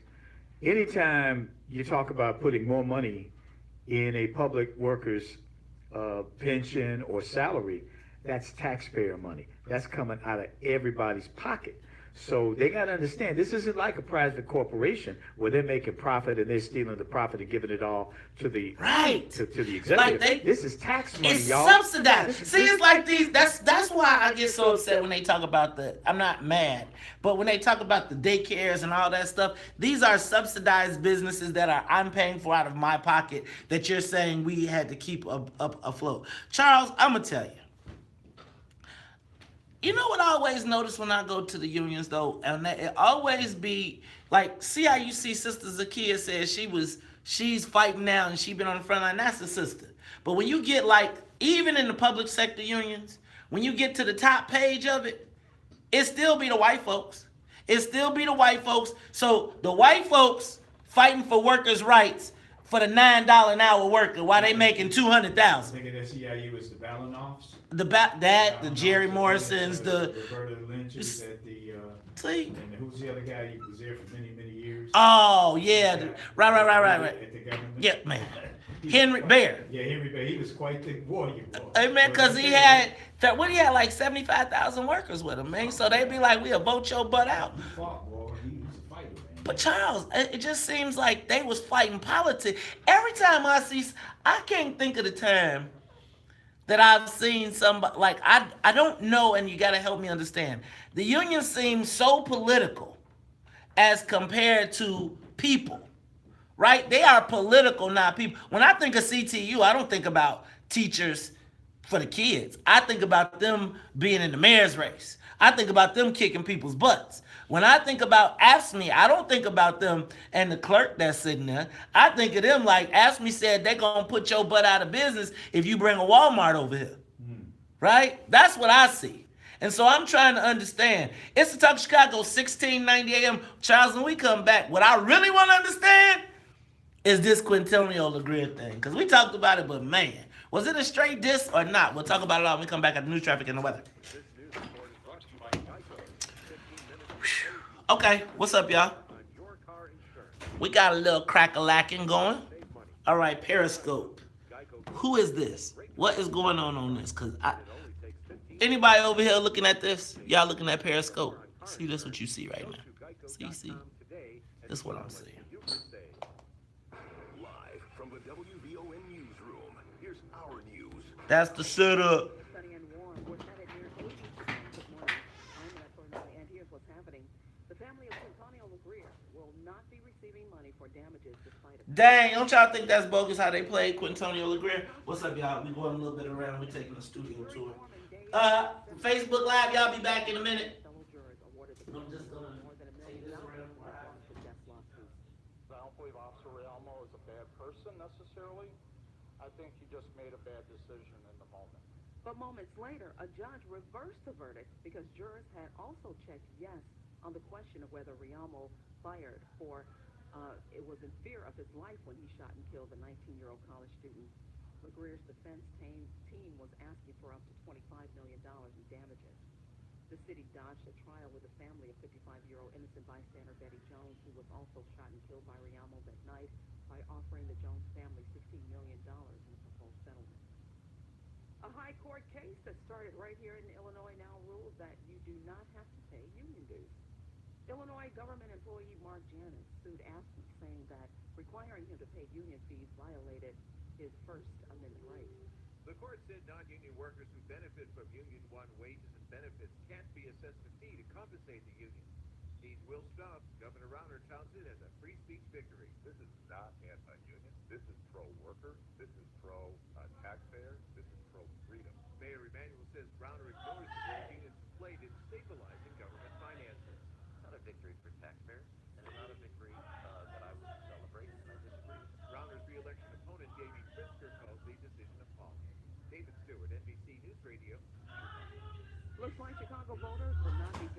this year to decide whether Rahm Emanuel and future mayors should be limited in terms. Former Governor Pat Quinn pleaded with Chicago aldermen yesterday to place his binding term limits question on the city ballot in November. Instead, the city council voted to include 3 other questions. And since state law limits the number of referendums to 3 per election, Quinn's question is left out. And the father of Michael Jackson, Janet Jackson, and the creator of the Jackson 5 has passed away. Joe Jackson was 89 years old. Joe Jackson is the man behind timeless hits such as I Want You Back, ABC, and I'll Be There. For the last week or so, Joe Jackson was... You missed that, huh?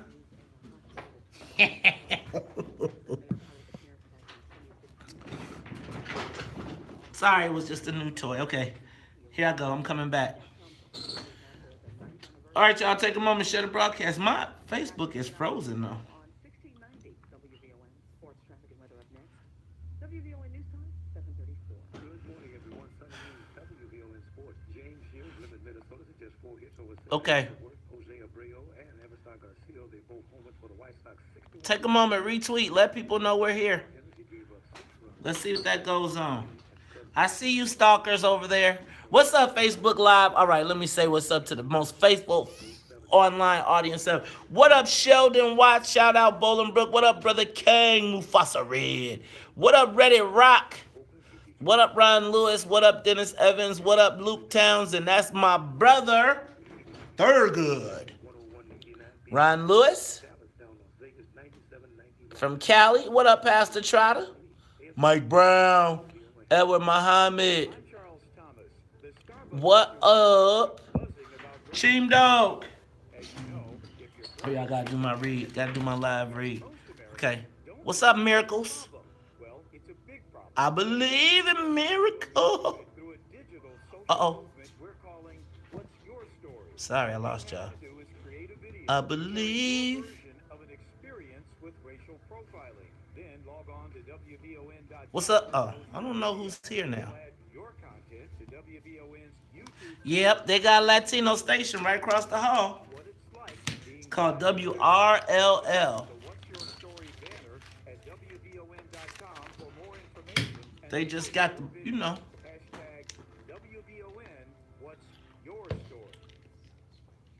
This traffic report is brought to you by Accountant. When you could use help closing your books and need additional staff, it's time to call Accountant. They can provide you with bookkeepers and other accounting. Maze? Yeah. I have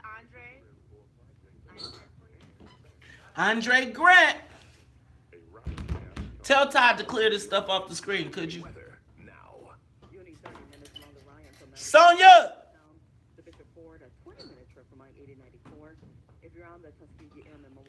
All right, y'all, take a moment. Share the broadcast. Share, tweet, retweet, share. I think I'm using too much Wi-Fi around this piece.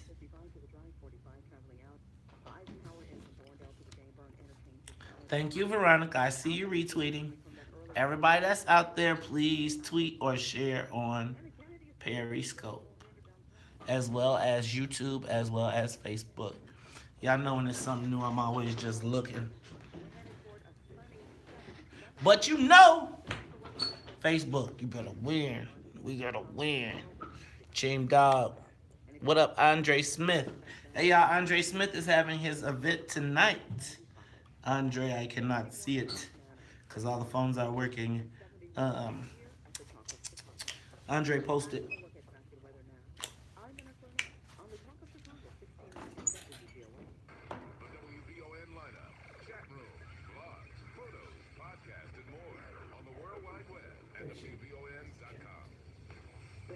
That's the plan.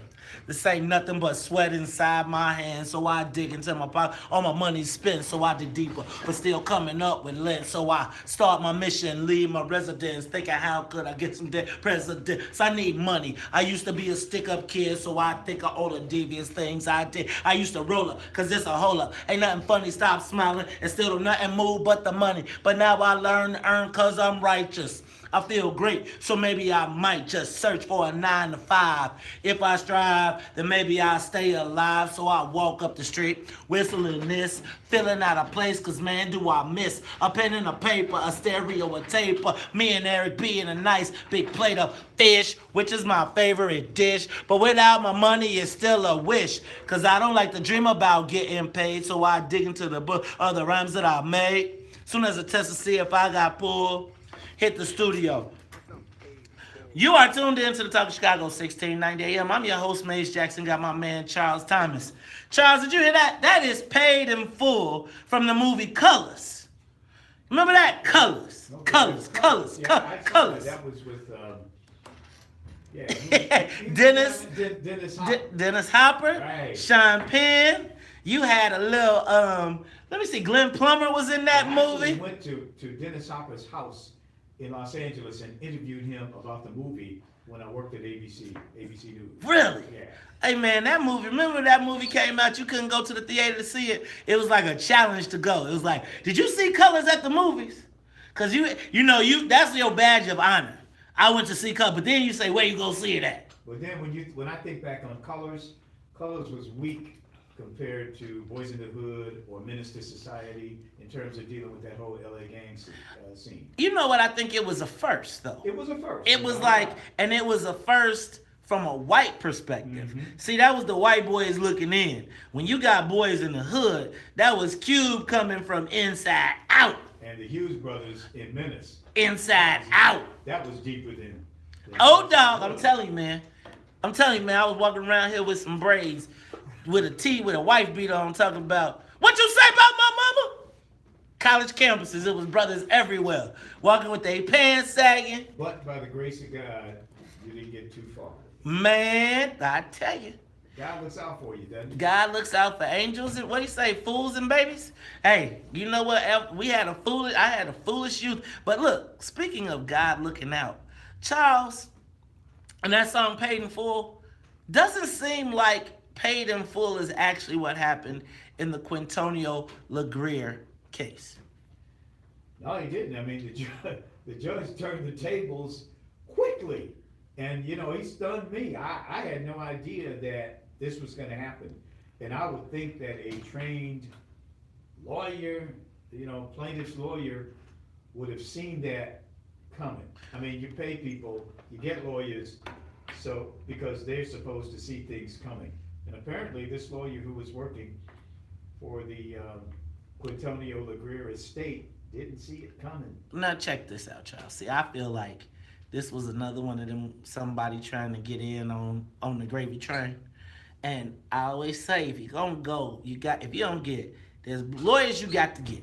You got to get Larry Rogers, Sam Adams, Victor Henderson, Jim Montgomery. But you know what? For our age and for my group, the guy we go to, Andre Grant. So when I want to know what's cracking from the perspective of somebody who gets it from my perspective, you know who I rely on?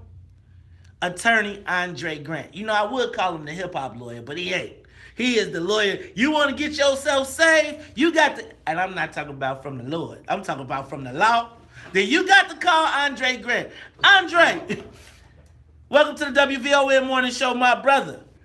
Maze Jax, how you doing, man? I'm good, man. You ain't gonna say hi to me, man? Charles, you know you next. I heard you singing a couple of weeks ago, okay. Man, it's the Alpha. So, all right. Good morning, Maze. Good morning. It's always a pleasure to speak to both of you. Thank you, my brother. Now, you know, Dre, what just happened in this Quintonio LeGrier? And am I supposed to be ticked off? Because I feel like the jury sent us a message, even though, help me understand what just happened. Well, you should be ticked off, but it's a lot of things to be ticked off at. First and foremost, the LeGrier case and the Betty Jones case, believe it or not, are two different issues. There are two different plaintiffs, same defendant, but there are two different issues. And good facts make good lawyers. Now, a good lawyer will help, but good facts are better. Betty Jones was unarmed, and she was coming to assist the police when she was shot and killed. She's not a threat. None of that. She's unarmed and she's trying to help them. Instead, they shoot and kill her. That's the first scenario. The second scenario is this young man, LeGrier. LeGrier has a bat in his hand. And according to the officer, whether you believe him or not, and the jury did believe him, he was in fear of his life. All a police officer has to say is, I was in fear of my life. Even if they are mistaken, they can still be found not liable. The problem in this case was an inconsistent verdict. You cannot say on the one hand that the officer was justified in the deadly use of force, and we're going to award the money, or the parents some money. It's inconsistent. You must first and foremost find that he was not justified in the use of deadly force. The jurors were simply confused. That's why the foreman came out afterwards and said, we don't think the officer was a bad person necessarily. He just made a bad decision. Well, the bad decision is the unlawful use of deadly force. They didn't understand that. They signed the wrong box. And with that, the judge nullified it because you can't have both verdicts. You got to first find him liable, then you give him damages. Well, if you found he wasn't liable, you can't award any damages. Well, Andre, shouldn't the attorney have known this? Should the attorneys in the courtroom have known that this could have happened this way? Well, certainly they did. But this is the other problem. The key to the real case was Betty Jones. They should soon the Larry Rogers lawyers settled that case, LeGrier was in trouble. They were in trouble. The key to that case was staying next to Betty Jones. When Betty Jones is out, then you're in trouble because you got this kid with a bat in his hand, and the jurors sympathize with the police officer. Now, it's my understanding, I don't know this to be a fact, it's just rumors. It's my understanding that it was a $5 million offer. I don't know that to be the fact, but if it was, of course you should have took that money. But sometimes it's difficult convincing your client that $5 million is reasonable, particularly when somebody else is getting $16 million.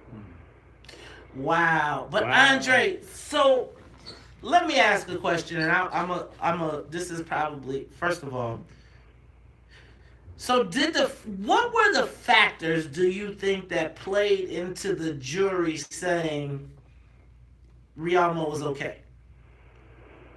Well, besides the fact they was white folks. Well, that's a problem. The other thing, he has a bat. Now, understand what the law says. The law, anytime an officer, how many times have we saw a shooting justified because the officer mistakenly believed that the person was armed? Person may have had a cell phone, shot and killed him, it's still justified. Why? Because under the law, even if he's wrong, if his assumption is reasonable, they're going to find it justified. This kid had a bat in his hand. According to the officer, he was swinging the bat at him. He had no choice but to shoot him. They sympathize with the officers. They do not see the law the way we see it. So, Andre, does this,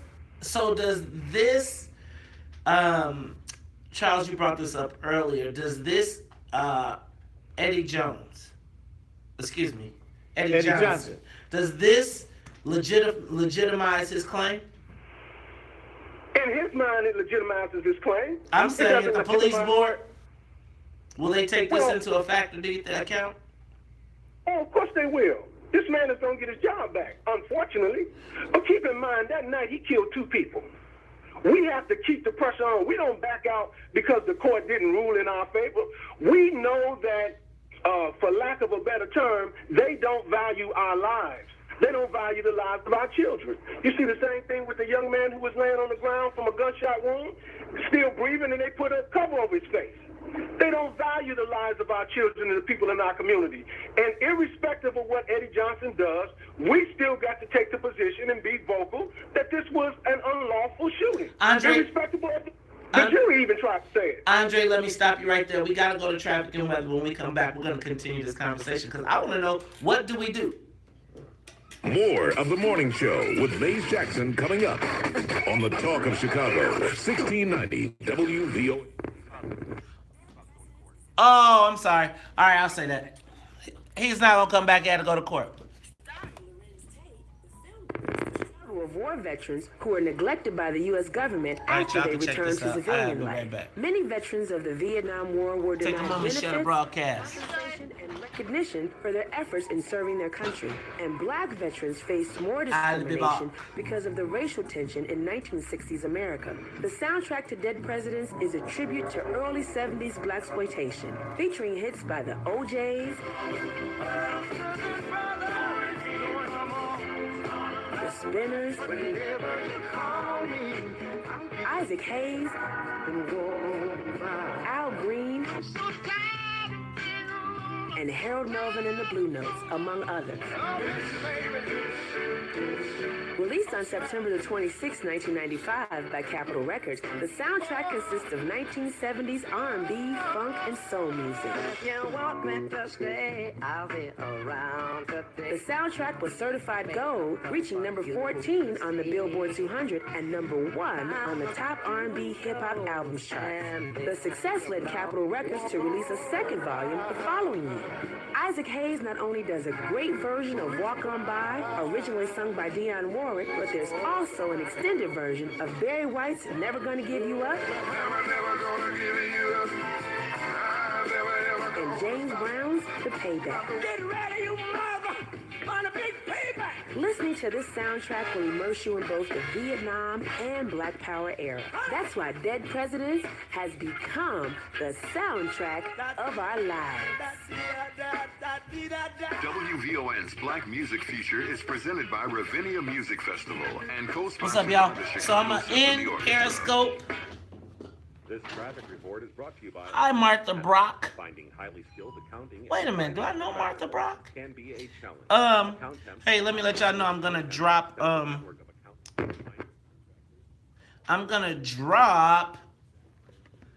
Periscope at 8, and I'm gonna go to Instagram Live at 8 o'clock. How's that? 3 hours, Big Dave. Big 3 hours. Is that Big Dave, my homie Big Dave? The show is on every day from 6 to 9, Monday through Friday. Thanks, Big Dave, for the question.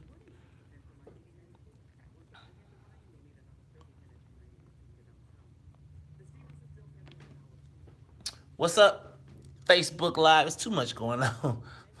Sensory overload. What up, Dre Smith? Wait, am I at the top or the bottom?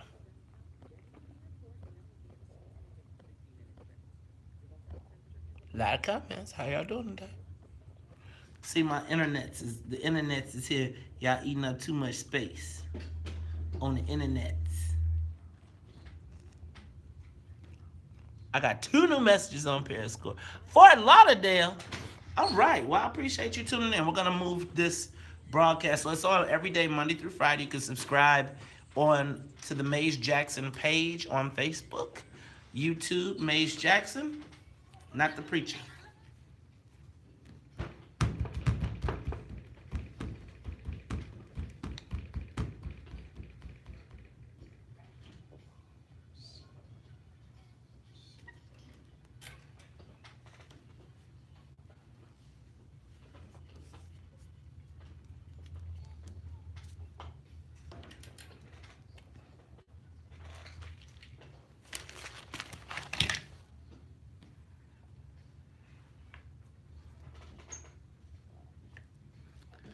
WVON is looking for volunteers for the 8th annual Taste of WVON, Saturday, July 21st. And we sure could use your help hosting all 45,000 attendees. Now, headlining the stage this year, the Wintrust stage that is Doug E. Fresh. That's right, Doug E. Fresh. Oh, my show. And the Stylistics. Now, if you love WVON, have the spirit of service, and want to be a part of the largest family reunion on the south side of Chicago, join the team. Call 773-336-3441. 773-336-3441 and say, I want to be a volunteer. Volunteer. And leave your name and contact number, and our volunteer coordinator will connect you to the show. Now that's 773-336-2441. I want to be a volunteer. It's the WVON Morning Show. I'm your host, Maze Jackson. Got my man, Charles Thomas. And Charles, we got attorney Andre Grant on the line, and we're talking about what happened with Quintonio LeGrier. Now, before we went to break, Charles, he said we need to keep fighting. How? You know, one thing, Andre, what do you think this case and how it developed is going to affect the whole trial lawyer cottage industry, if you will, in Cook County? And the fact that this judge said no damages. Well, Charles, I don't think it will affect, believe it or not. The judge didn't say no damages. The judge said under the law, you cannot award damages because you first and foremost have to find that the officer did something wrong. Got it. You can't say in one breath he was justified, so we're going to give them some money. You have to first say his actions was unjustified. But Cook County juries are known for giving money. I mean, people steer their cases to Cook County in order to get paid. For black people? Lawyers exactly. Of course, you would prefer to be in Cook County courtroom than in the federal courtroom, no doubt about it. The problem in this case was not, it's real simple, guys. It's not real complicated. You must first and foremost find that he acted unlawfully. They checked the wrong box. Now, did they accidentally check it or did they knowingly check it?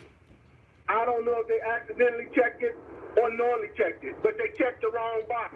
You got to first and foremost find that he did something unlawful, that the use of force was unjustified. They may have thought, well, he was justified in using force, just not unlawful. What if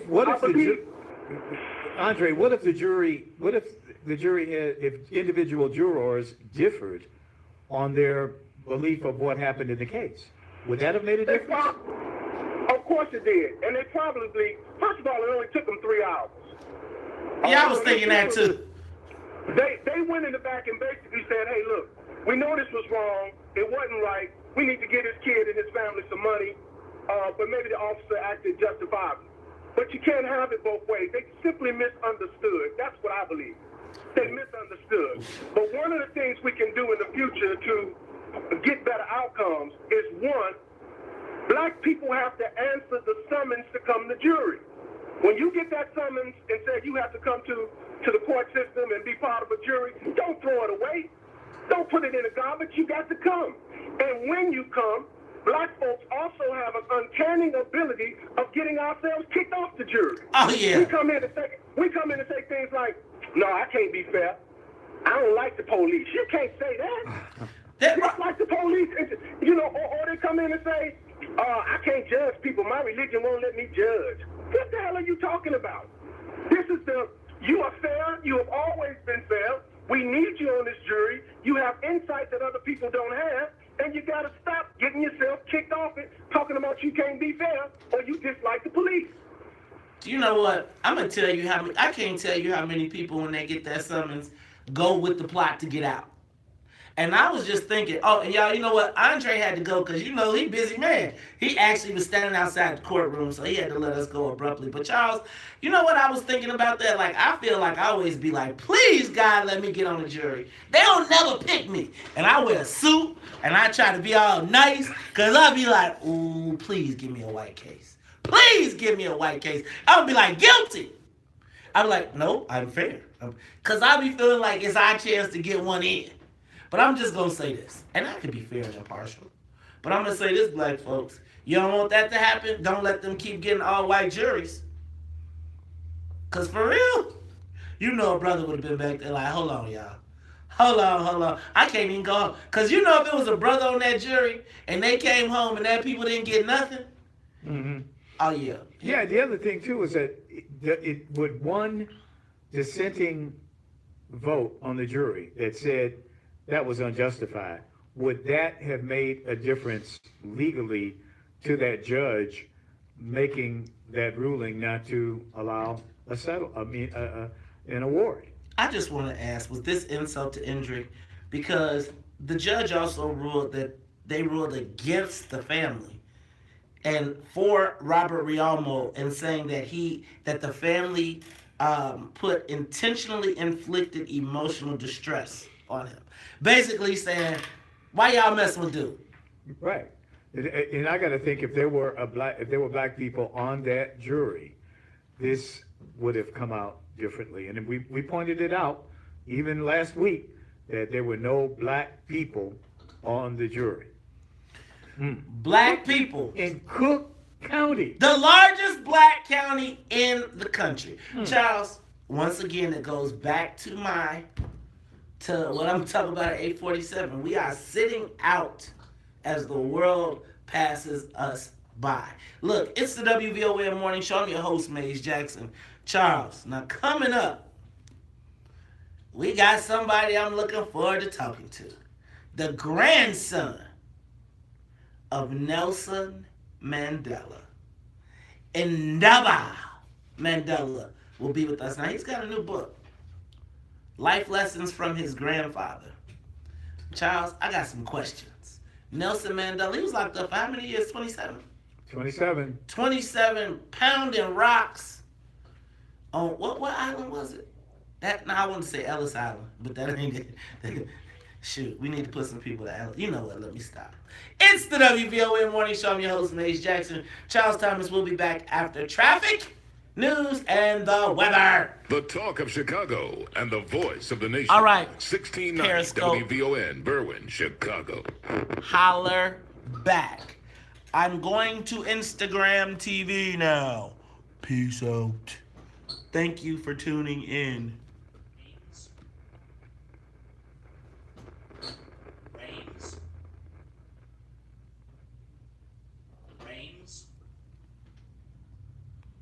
Do we have the correct pronunciation of your name?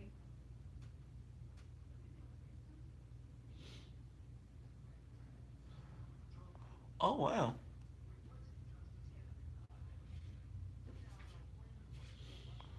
I know it ain't Ellis Island. Don't start with me, Sean.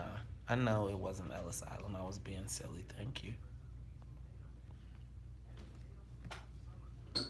Well, we had 81 live viewers on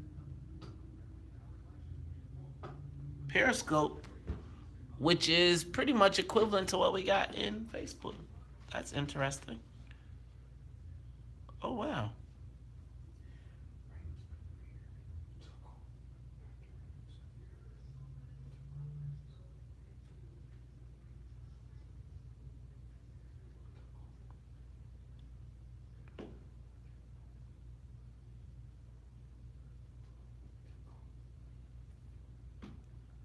Take a moment, share the broadcast. All right, we're going to Instagram now.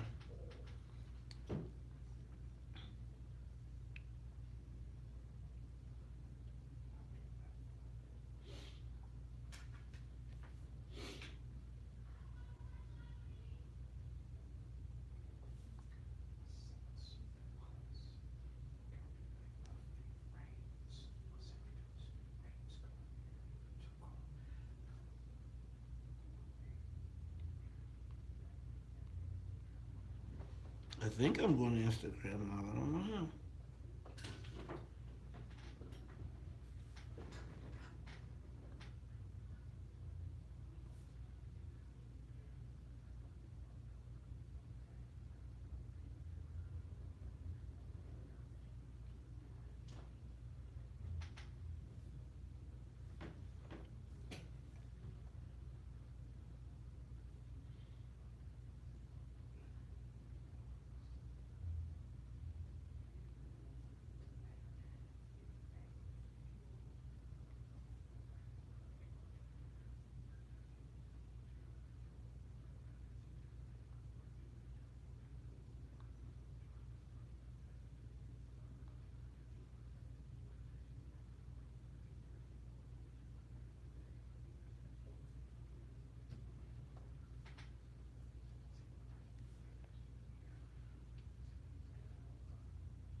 All right, what's up, Instagram? I am live on the IG right now. Y'all ready? Y'all came just in time for yoga. Get ready. Hey, Nanette Jones, how are you? If you are on Instagram, Facebook Live, hey, y'all, check it out. What's cracking? We are checking you out right now as this sucker is eating my battery.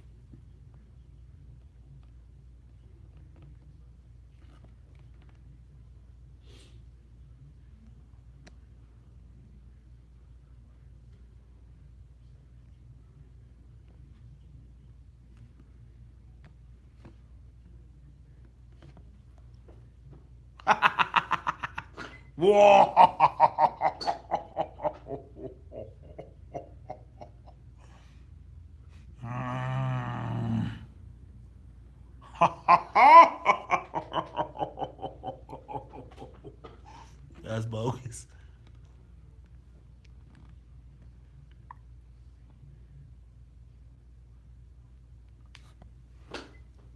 Y'all ain't ready? You ready? All right. What's up? It's the WVON Morning Show going live from 3 platforms.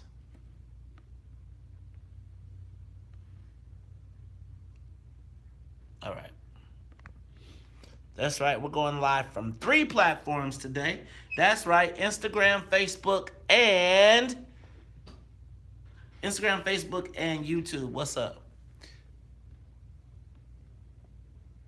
Hey, Sonia Escobar. What up, Big Brother Kane? Mufasa Red. What's up, Anastasia? Sonia Escobar. I see you on Instagram. Take a moment, share the broadcast. Y'all ready? It's the WVON Morning Show on Instagram, Facebook, and YouTube.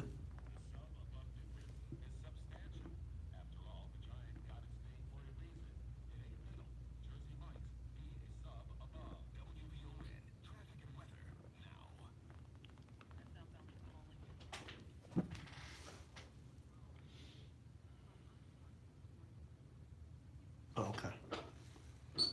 What up, IG? What up, Quasi Amoa? Who's my Instagram people? Gonna be on IGTV? Share. All right.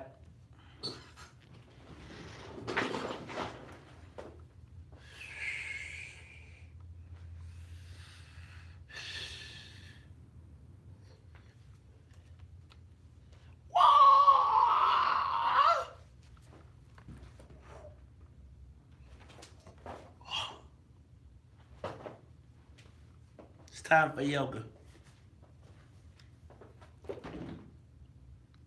How do I get on IGTV, Tanel? I pushed the button. Where's IGTV? I tried. I saw the button at the top, but I don't know how to go live from it.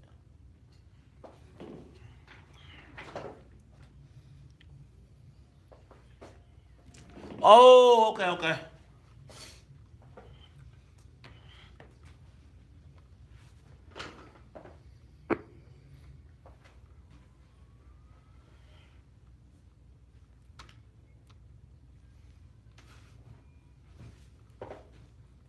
Whoa!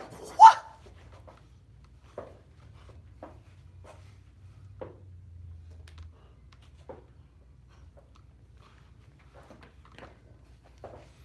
Do a headstand.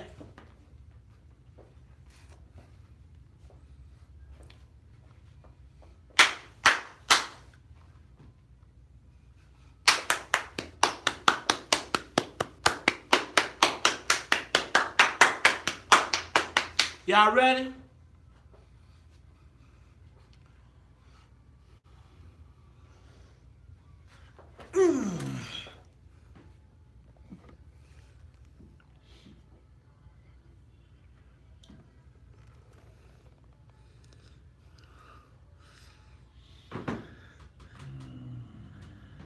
Flex.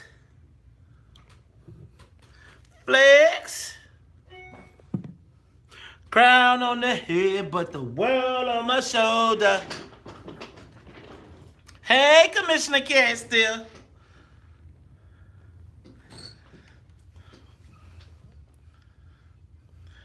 You are tuned in to the Talk Chicago, 1690 AM. I'm your host, Maze Jackson. Got my man Charles Thomas in the building. But y'all, you know what? At the top of the hour, you know how it goes. When you hear that music, you know I got to get my stretch on.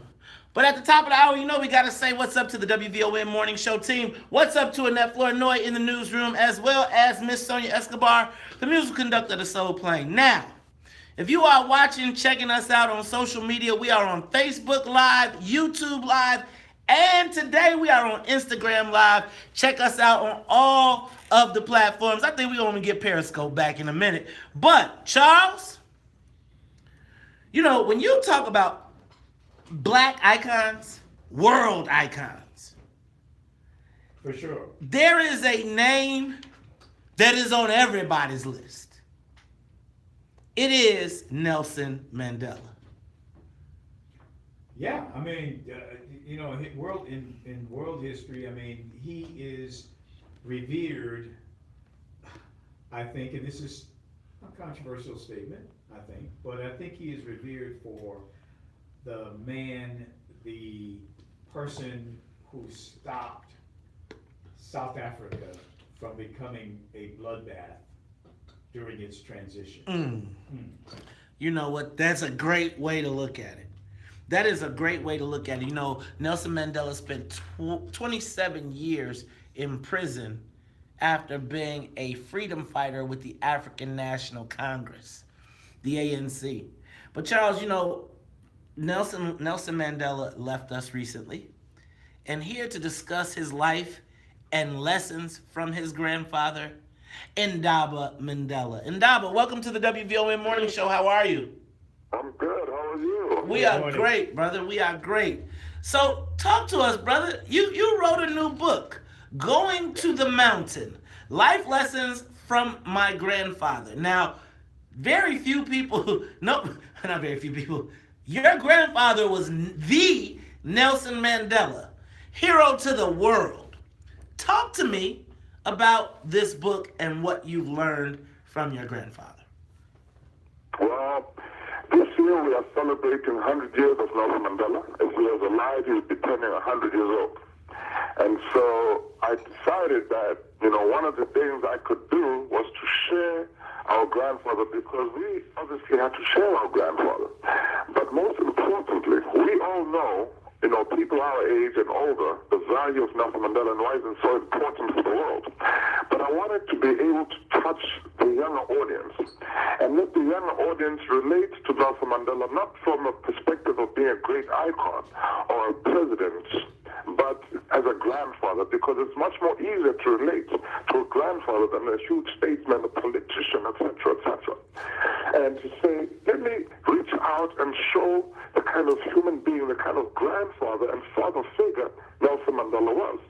And, you know, for me, Nelson Mandela, you know, he took me in when I was 11 years old and really taught me, you know, about what it is to be a leader. You know, one thing I noticed about Nelson Mandela is that he had huge compassion. He, first of all, you know, had, as you can imagine, many visitors from across the world, from Michael Jackson to Evander Holyfield, to President Bush, to President Fidel Castro, you name it. But Nelson Mandela treated these very people the same way he treated the lady who cooked for us, the gentleman who drove us, the person who cleaned the garden, you know, because I think the special thing about Nelson Mandela is that he understood that no matter your origin, your history, your age, or your sex, we each have the potential to achieve greatness.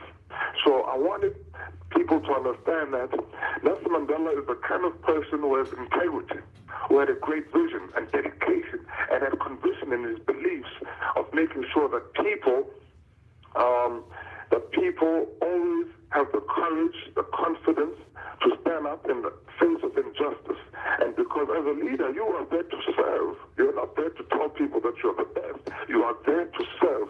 And I wanted young people to be inspired by the story of Nelson Mandela and what kind of leader we should aspire to be. So talk to me about the legacy of Nelson Mandela in South Africa, because we're talking about him as a grandfather. Talk to me about what he was like as a grandfather. I mean, did he take you out? Did you go fishing? Did you go walking? And how did he deal with his transition from prison to the real world and becoming a grandfather again? Well, to be honest, as a kid growing up with my Madiba, we didn't really speak much outside of what was needed for school. You know, it was either what I need for school, for my books, for my uniform, equipment for sports, etc. And what my results were. You know, it was only later when I firstly went to the mountain. So going to the mountain in our culture basically means that you're going through a rite of passage to manhood, which is circumcision. And once you get circumcised, that is how you become a man in our Whoa, hold on. You get circumcised as a grown man, not a baby, where you can remember it? That's right, because in our culture, my brother, you see... Go ahead, I'm listening. We have to earn our rights to become a man. You don't just turn 21 and you are now an adult. You have to go through the pain and understand that a man endures. One of the sayings that we say in our language of Xhosa, by the way, I'm very proud to tell you that Xhosa, my language, is the official language of Wakanda in the movie Black Panther. Anyway, we have to go through a period where we go through pain. So the first thing they do is they cut you. And for the rest of the 4 to 6 weeks you spend in the mountain, you are healing, but you're learning about your culture, your heritage, your history, and your spirituality. Because this is a journey that is obviously very painful at the same time. Wait, you got to run around. Hold on. So, wait, because I got to understand this. You're literally, after they cut you, you're literally at the mountain, and you got to do manhood stuff. You got to walk around it all. In a secluded area away from the community. So they build huts for us that when you finish doing in this process, you actually burn the huts because you are burning the area where you are transforming. You are in a cocoon. You know, as the worm goes into a cocoon and becomes a butterfly. That is a similar process that we go through. And during this period, you get to sing songs and learn songs and hear about the traditions and why we do what we do. And what is it really that you as a man, what is your responsibilities? What is your role as a man in society? And so what we learn is that the first step of becoming a man is to obviously get circumcised. Secondly, once you are out of mountain, now your role is to get a wife. And of course, once you get a wife, you have to have children in your own home. And that is how you have now been a complete man. And as a man, you are obviously the protector, the provider, and the leader in your home. And so you have to make sure that you are supportive of your wife and make sure that you are supportive of her in raising your children. But very important is that men must be involved in their children's lives. You must take interest in your children's lives. Otherwise, you are not fulfilling your role as a good partner. So, Ndaba, when we come back, have you been to the United States? We live here. Yes, I've been many times before. So now, when we come back, I want to ask you a question. What do you think is the difference between blacks in America and blacks from Africa?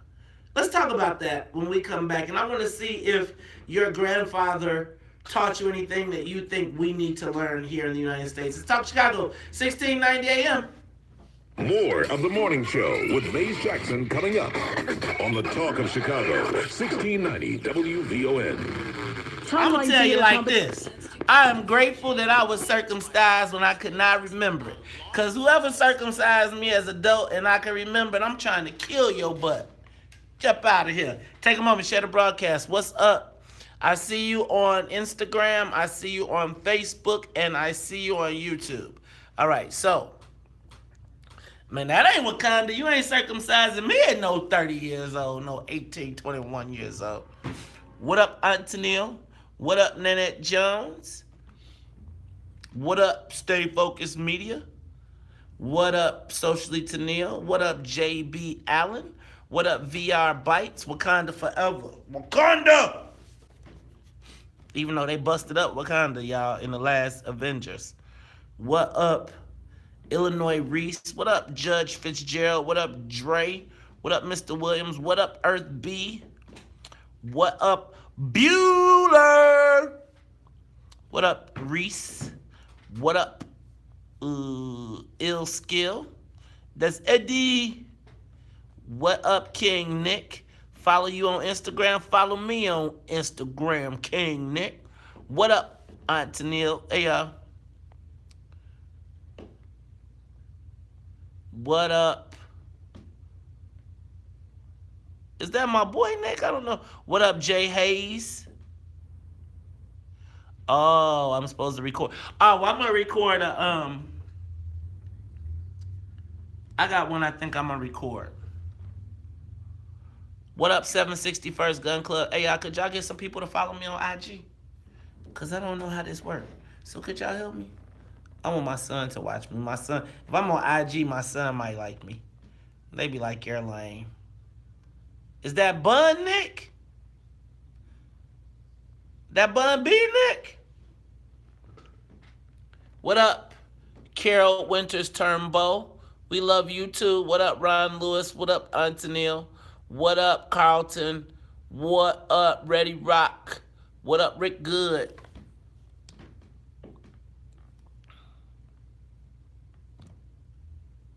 What's son of a bud? Ooh, son of a bud. Okay. What up, Angelica Hernandez?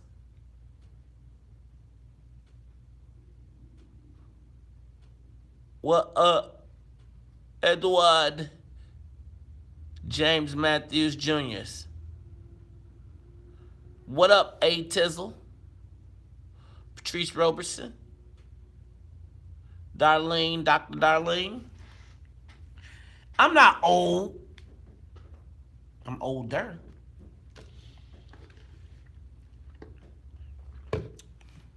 What up, Hank?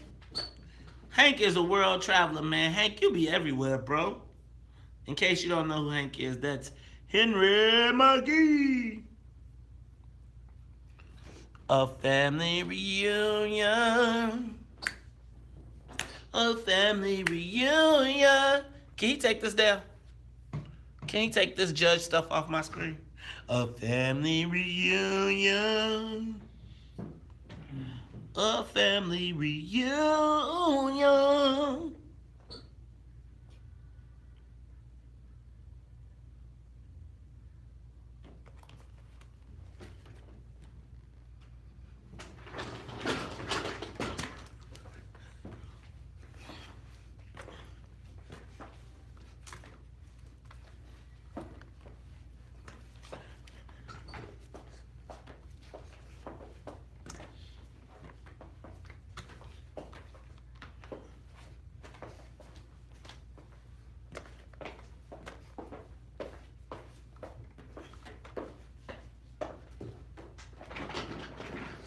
South Africa!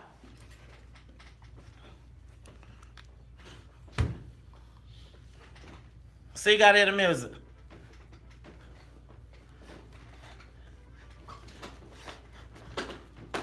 Like,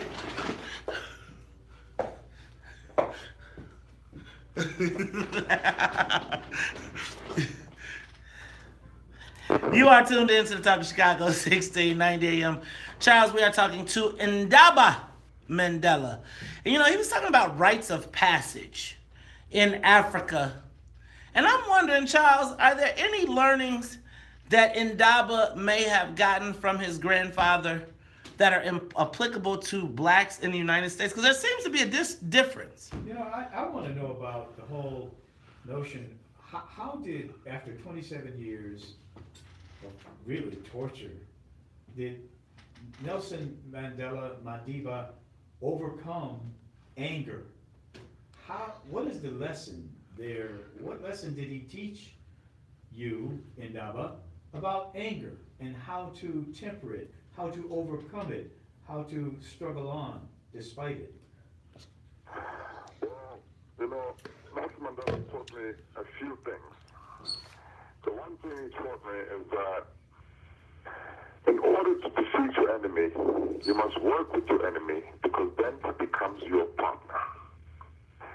Another thing he said was, if a person can be taught to hate, then a person can be taught to love, because love is much more stronger than hate, and it comes much more natural to the human condition than hate.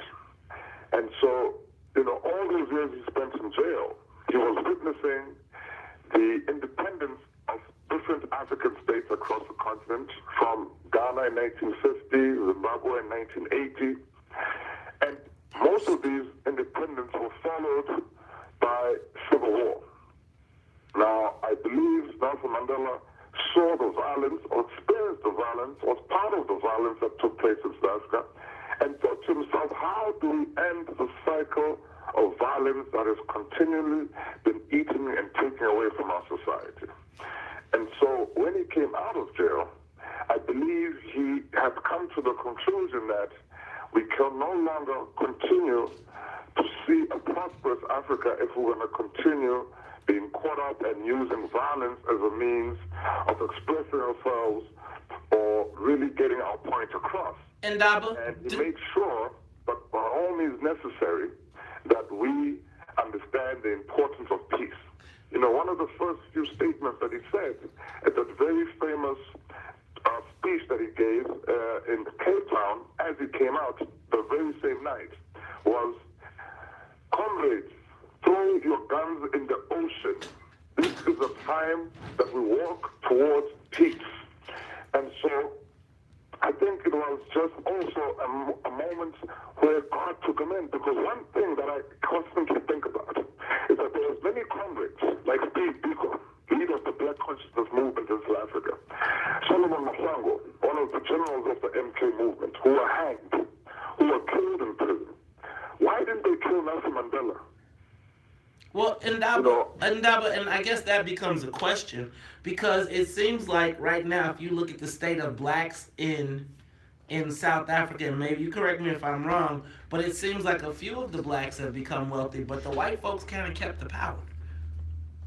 And so I ask, the wealthy and the whites are still the wealthiest. You don't really find poor white people in South Africa. And so, but you find poor black people everywhere in South Africa. And so I wonder, do you think that just asking for peace without making a demand for restitution was the best way to go? Because the white folks kind of got off the like Stephen Biko and all those guys got killed because maybe they weren't talking peace and they wanted revenge. Do you think that being institutionalized had something to do with him calling for peace? Well, it could, but what I believe is that Nelson Mandela, when he came out of jail, right, he was coming out to a new world, and so did not really understand the new world. They had done their job, if you think about it. They had broken the physical chains of apartheid. They had broken the physical chains that had enslaved so many of our people, right? So it was up to the next generation to continue the struggle, to try and break the mental chains that we are trying to break today. You understand what I'm saying? So let me ask, and I just, because I think you hit on a point that I was asking about. So Nelson Mandela, do you think he was the best person to lead South Africa, coming directly out of prison from 27 years and not recognizing the world that he was actually in? Well, I don't know, but when I look at it, retrospect, I think he was the best person for the job because, just before the elections in South Africa, they killed Chris Hani. They assassinated the leader of the Communist Party, and as you know, they had an alliance with the ANC together with COSATU. And this was a point where our country almost broke out in civil war. But it was Nelson Mandela who decided to go and make a statement at the South African National Broadcasting television to go and to calm the nation, to ask for our people to focus and say, gentlemen, comrades, sisters, we are only a week away from elections. Let us not allow this moment to track us away from the focus at hand, because we are going to elections. It has been decided, and these people are obviously trying their best to take this country back into a whirlwind of violence. You know, that was Nelson Mandela. A lot of people actually were not supporting Nelson Mandela when he said we still need to maintain calm and focus when they killed Chris Hani. You know? So when you look at those moments, you realize that Nelson Mandela was more than instrumental. We needed him more than anything to avoid that civil war. And so I would ask you, and then on this last note, then we're going to have you tell us how we can get the book. Looking at the state of black people in South Africa right now compared to white people, would it have been better for a civil war to take back the power? I mean, no, I can never condone violence in any shape or form. I believe there is a way. I believe also that it takes time. We cannot expect that we shall overnight, you know, be able to achieve political, social, and economic freedom. This is a step-by-step process that we have to go through. I mean, we have only been independent for about 28 years in South Africa. So let us be honest and say there is no ways we can be able to achieve all these goals in a short space of time, in a 5-year period, in a 10-year period even. You know, we have to be able to master each step by step. We can't do all of these things simultaneously. You must remember, our people had no education. So who are the people that you're going to put in these prominent positions of power, you know, across the different institutions, across the different industries who will be able to run this? We needed time to regroup, to skill ourselves, to prepare ourselves truly to run the country. Obviously, we were fighting for political emancipation, which we eventually got, but we were not really prepared to actually run a country because we were a liberation movement. You know, we moved from a liberation movement to a governing body. And I gotta stop you. A completely different stance. And I gotta stop you. Time for us to be able to understand how the enemies are operating. That is why he said in order for you to defeat your enemy, you need to work with your enemy because he needs your partner, because you will not understand how he operates, how he has been hiding, and how he has been stealing. Indaba, I gotta stop. Indaba, I gotta stop you right there because I gotta stop you right there because I gotta go to traffic. I gotta go to news, traffic, and weather. Ladies and gentlemen, that is Indaba Mandela, Going to the Mountain, Life Lessons from My Grandfather. Now, y'all don't know his grandfather was the Nelson Mandela. You gotta pick up the book. You can get it on Amazon, right? You can get it on Amazon. You can go download it, but get the book, Kindle. Ladies and gentlemen, Indaba Mandela. Indaba, thank you for being with us on the WVON Morning Show. We look forward to talking to you again. Hey, we'll be back after news, traffic, and the weather. Live from the WV. I think he basically said what we've been saying. That Nelson Mandela, he didn't even realize the world he was in. Cell phone? What's cell phone? Can I get it?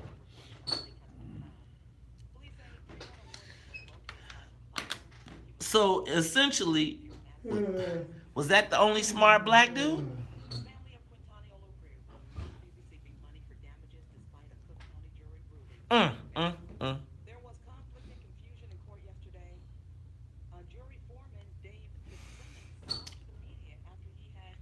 Thoughts?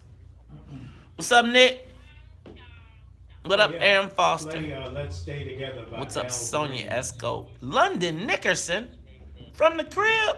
What up, London, man? I'm gonna have to come go fishing with you one of these days, man. I see you killing the mugs. What up, Edward? What up, Big Mel?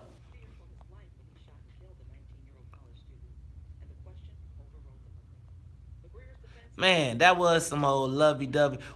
It's like white people be like, kill them all. We be like, let's show them peace. So we want to take our flowers to a gunfight. And then hundreds of thousands get killed. Nelson was like, I know what it's like to get. Oh, no, they don't get it, man. That was crazy.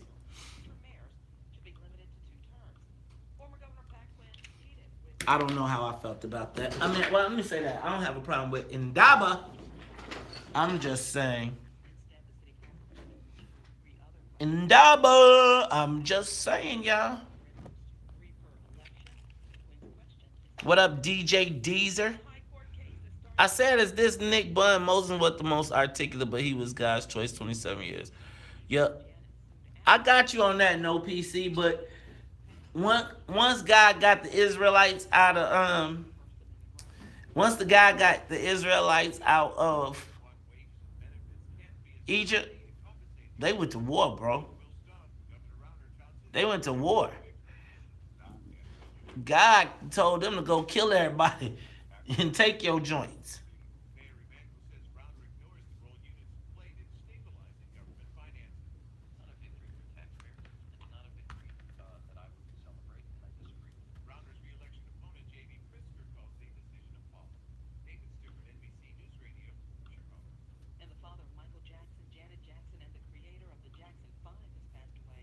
Take a moment, share the broadcast.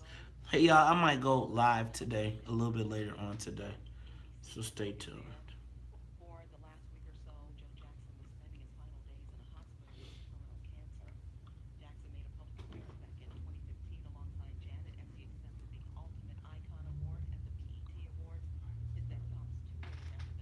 All right, take a moment, share the broadcast. Take a moment, share the broadcast.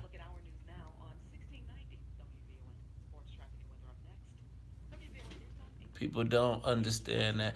Nah, I'm just telling y'all, it was a reason they chose Nelson Mandela. Again, I tell y'all a million times. Somebody comes out of the institution, they are institutionalized no matter what you believe of them before 26 years of hitting the rocks. And they say, you want to go home today? I was in jail for like a week and was like, whatever you want me to do to go home, I'm going. You think after 26 years? He like, man, it ain't nothing gonna change. I'm just telling you. Remember, Nelson said, throw your guns away. Throw your guns in the ocean? Throw your guns in the ocean. That sounds like the white people said say that. Who says throw your guns in the ocean after they killing you? I'm just saying. For real. Y'all, that's cool? Throw your gun. So they assassinate the leader, a leader, and the black leader says, throw your guns away. That's that black peace talk.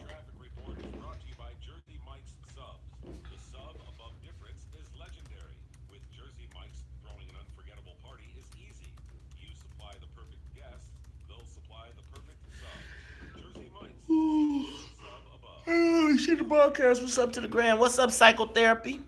Who is psychotherapy? Hi, psychotherapy. What up, Sonia? What up, DJ Diesel? AaronFoster.net. London Nickerson. London, for real though. You gotta put me up on the fishing spots, man. If you still there. Big Mel. What's up, man? We don't come visit the brother.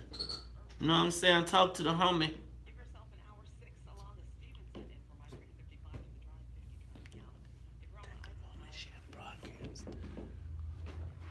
Ooh.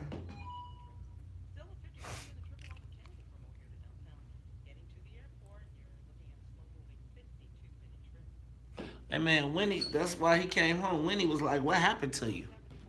She was like, you was a fighter when you left. Now you a... JB Allen all the way from Charlotte, North Kakalaka. What's up? Thank you for tuning in. 761st said they ain't never giving up their guns. Obama was Mandela. Peace, peace, peace. Meanwhile, Trump around here molly-whopping people.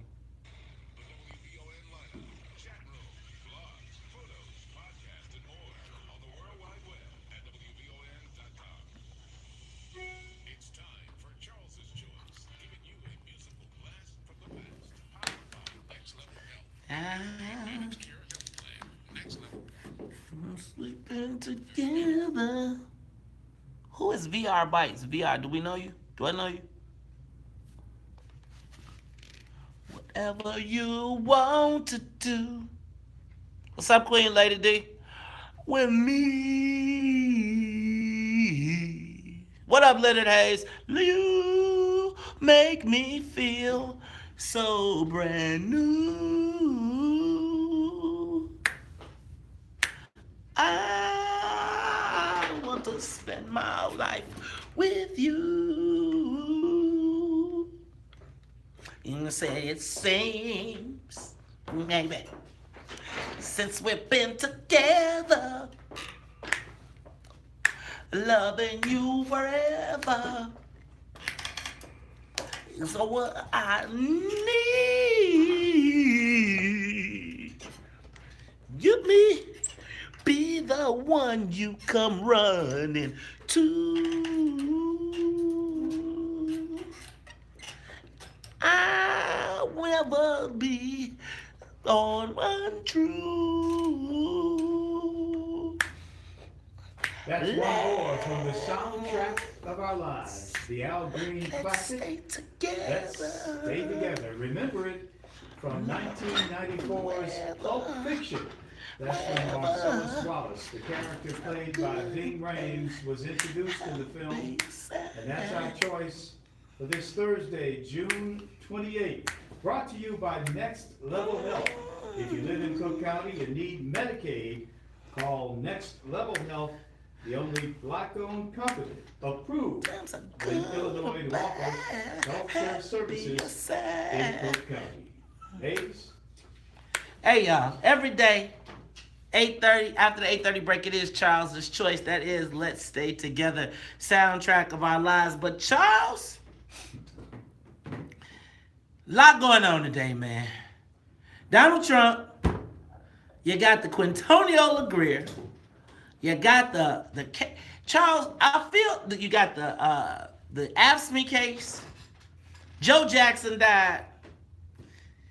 Charles, oh, and then did you hear, hold on, because I missed one today. I missed one. Mm-hmm.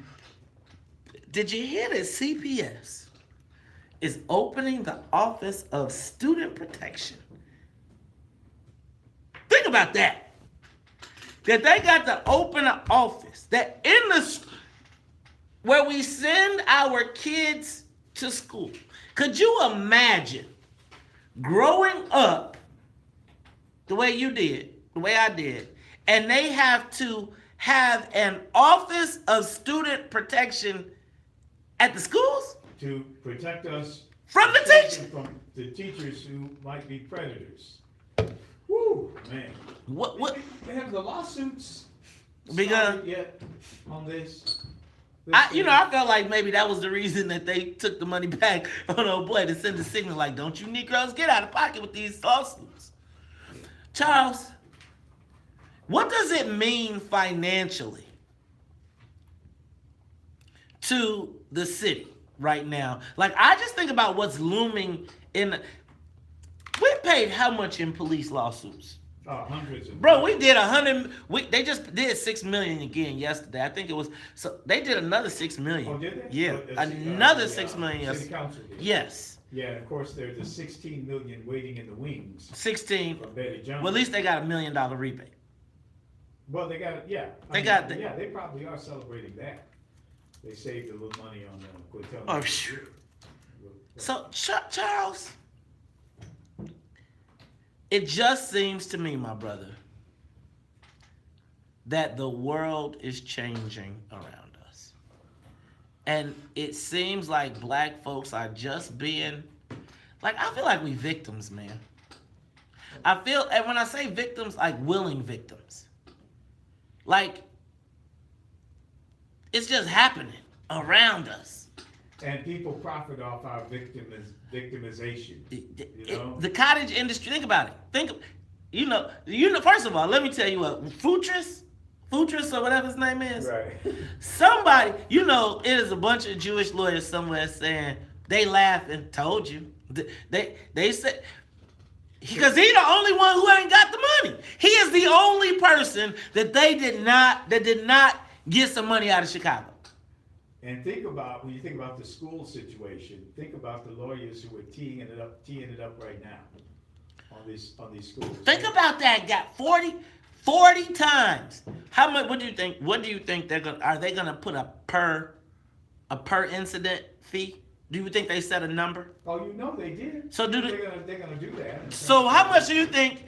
How much do you think that the Office of Student Protection is going to cost us? Because really, it is the office of, we got to pay these lawsuits or settle them quick. So we're going to hire some lawyers to be our consultants on how to manage all the complaints. Then we got to hire outside counsel to defend from the lawsuits that the lawyers are gonna be getting outside. They're gonna be making money.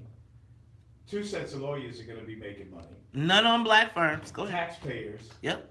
In the Chicago Public Schools are gonna be spending money, or they're gonna be charging us more on our taxes to pay these lawsuits. Well, see, that's what I was thinking. Like, how much do you think this CPS sex scandal is going to cost us from CPS levying taxes to pay the lawsuits? I don't know. I mean, it's going to be a lot because over $100 million. Oh, that's why I asked.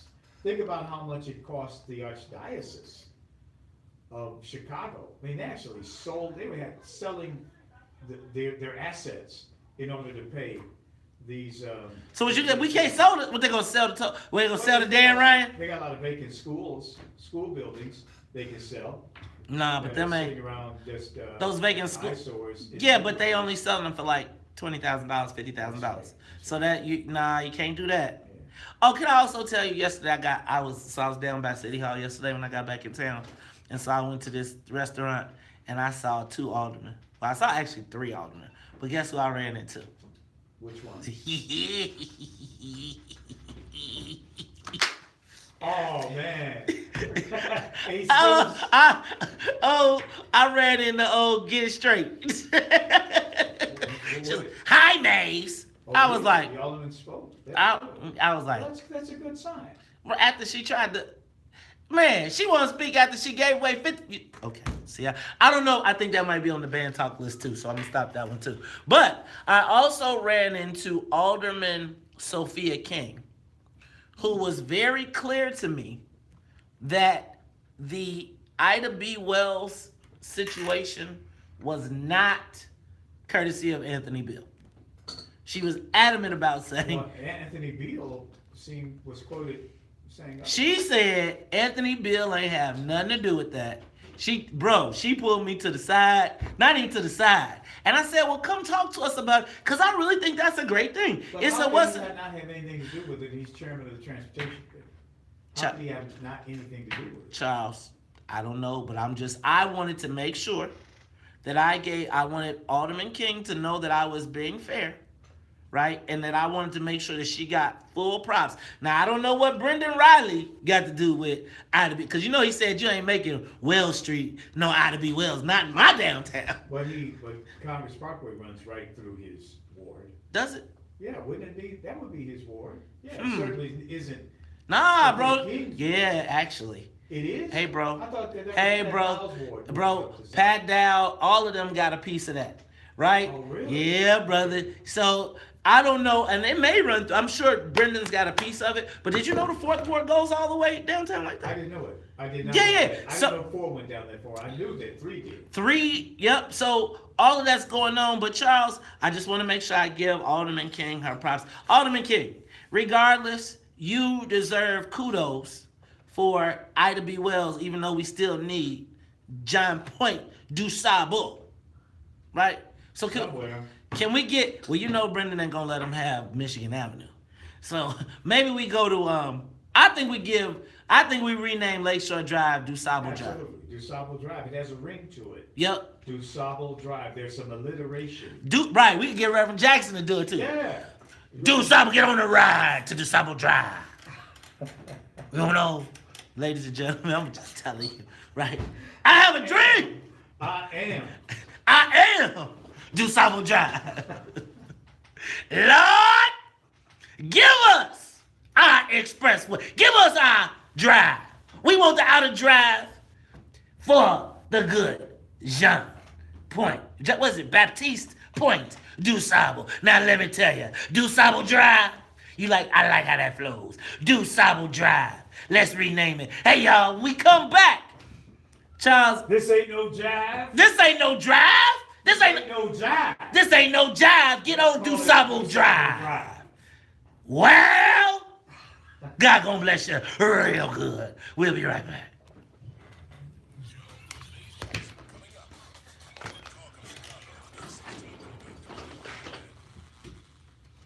You want to ride?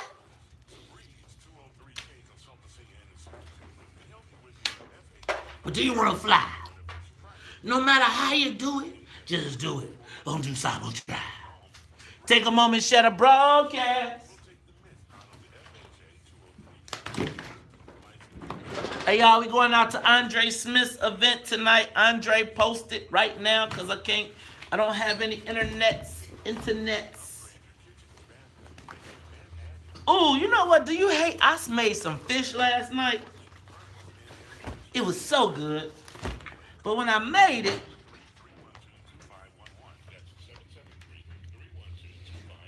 it had my bag smell like fish. What do you do when you cook fish?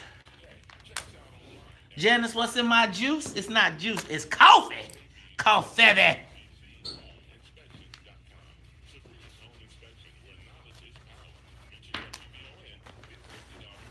Can't stop, won't stop.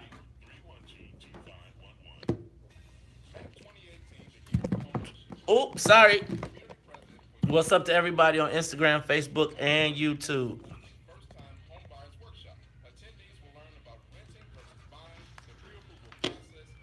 What's up, Soul Sessions King? Who is that? Y'all got to tell me names because I can't see it all when I'm up here.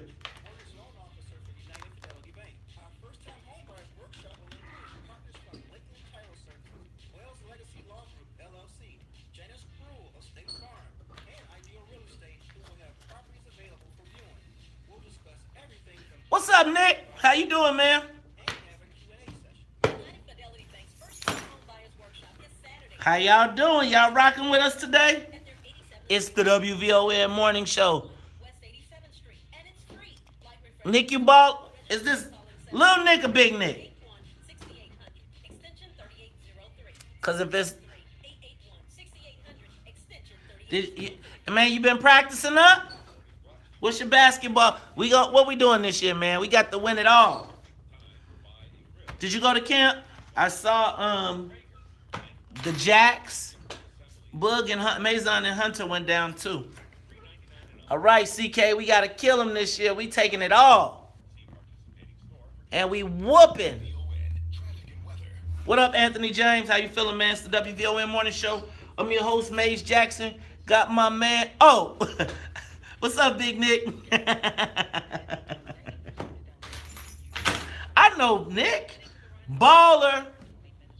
JB Allen, how can you get a t-shirt? Inbox us and we'll get it to you. $20. 20.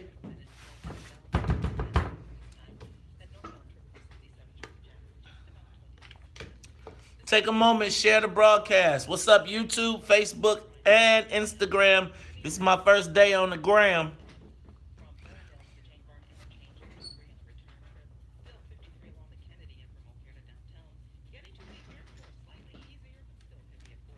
Y'all, we've been sitting by.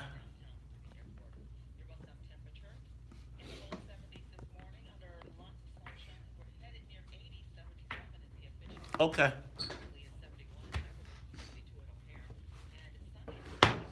Yeah, I got to watch my mouth. I got my young ballers on the feed. You up early, man. What you doing for your birthday? Everybody don't forget Big 3 tomorrow.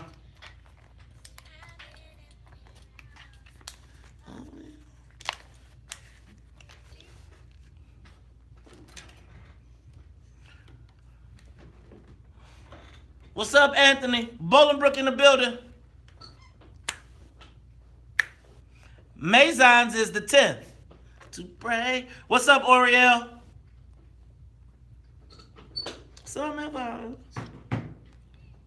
His shoulder.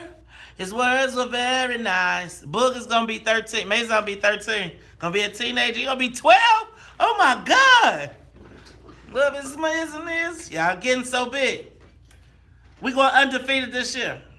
You are my friend.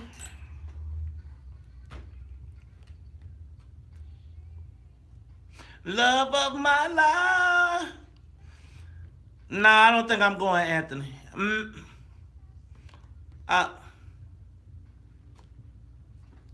You are tuned in to the Talk of Chicago 1690 AM. I'm your host, Maze Jackson. Got my man Charles Thomas. And Charles, before we get out of here, and I'm gonna come back, but I was sitting around yesterday. I was actually driving back from Champaign, Illinois, and I was listening to the radio, and as the stories were coming in,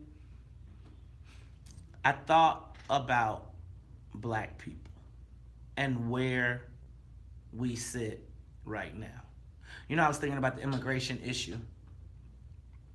I thought about the new Supreme Court pick. I thought about our Congressional Black Caucus. Then I dialed it all the way down to Chicago. And Charles, and Andre Grant reiterated it when he said what he said about the jurors and us not participating in jury duty. Charles, we have reached a point of critical mass in this country as black people. Yes. We are at a point, a turning point, where decisions are being made that will affect us for generations, potentially. You got a new Supreme Court pick. One person dies, and I was making a joke earlier today, and we are at the precipice of slavery. Maybe not slavery, but definitely separate but equal. You've already got separate but unequal in Chicago public schools, in the bluest state in the country. And I asked Charles, and I know it's extreme. I do. I know that's extreme. But I asked myself, Charles, where are we in the conversation? Where are black people in this conversation? Charles, we are sitting by as the world gets reshaped around us. As I look at Maxine Waters, and we love the emotional auntie. Did we hear Maxine Waters put up any black nominees for the Supreme Court? Are we even advocating? Are we even pushing for our own self-interest? Every time I read the paper, when I see John Lewis, civil rights icon, trying to get arrested, knowing what getting arrested means to black people potentially, when all of our political capital is being deposited in an immigration bank,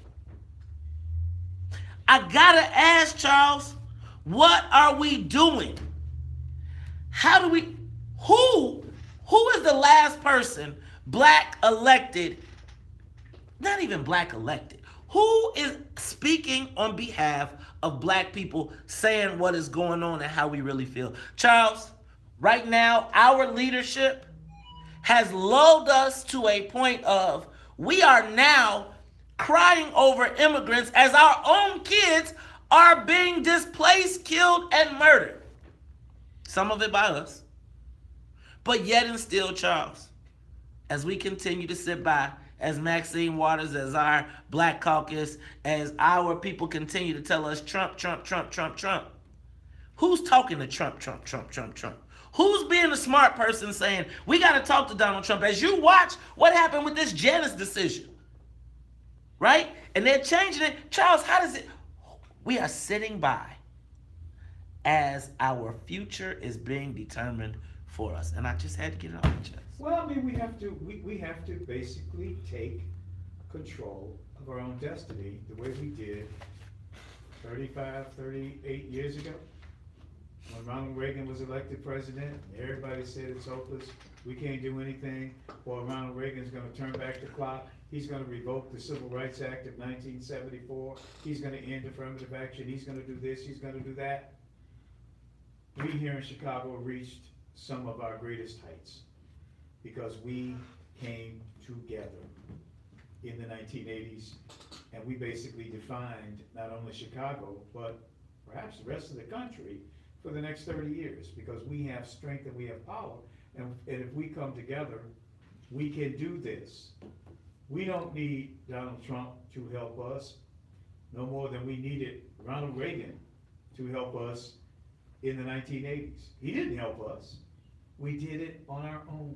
We actually did it. And I don't know the dynamic for pulling us together. I wish I did. I mean, maybe that'd be, but the fact of the matter is, it's possible. The only people that are gonna save black people are black people. I know it sounds like a cliche, but the fact of the matter is, it is real. It's how you vote. It's, as Andre says, how you engage civically, how you spend your money. Oh my God. Where? Is that important? Where you spend your money. That's so important. What we have to marshal what resources we have economically, socially, politically, to survive. That's what we have to do. We've done it before. My God, can you imagine what we did in the 1880s, right after Reconstruction ended? What we had to do in order to survive? Hey folks, we've been through worse. We have been through worse. What happened after World War I when the riots started? You know, and we had to survive. Pulled together, we formed the Black Metropolis. Didn't we? Didn't we do that? Black Metropolis, Black Wall Street. Yeah. Charles, Come on. black folks, look, man, time to stop sitting on the sidelines. But we got a different fight than what they talking about. Black folks, we got to fight for ourselves. Look, we got to stop it right there. For Annette Flournoy in the newsroom. For Miss Sonia Escobar, the musical conductor of the Soul Plane. For my man Charles Thomas, I am the host of the WVON Morning Show, Maze Jackson. And if they don't like it, you can still tell them. Maze said, we out of here. Peace.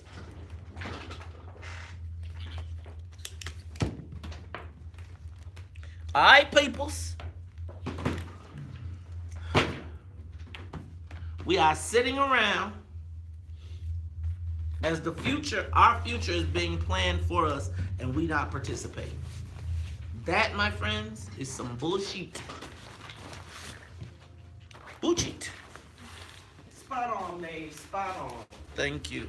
Spot on. Thank you. Thank you. Thank you.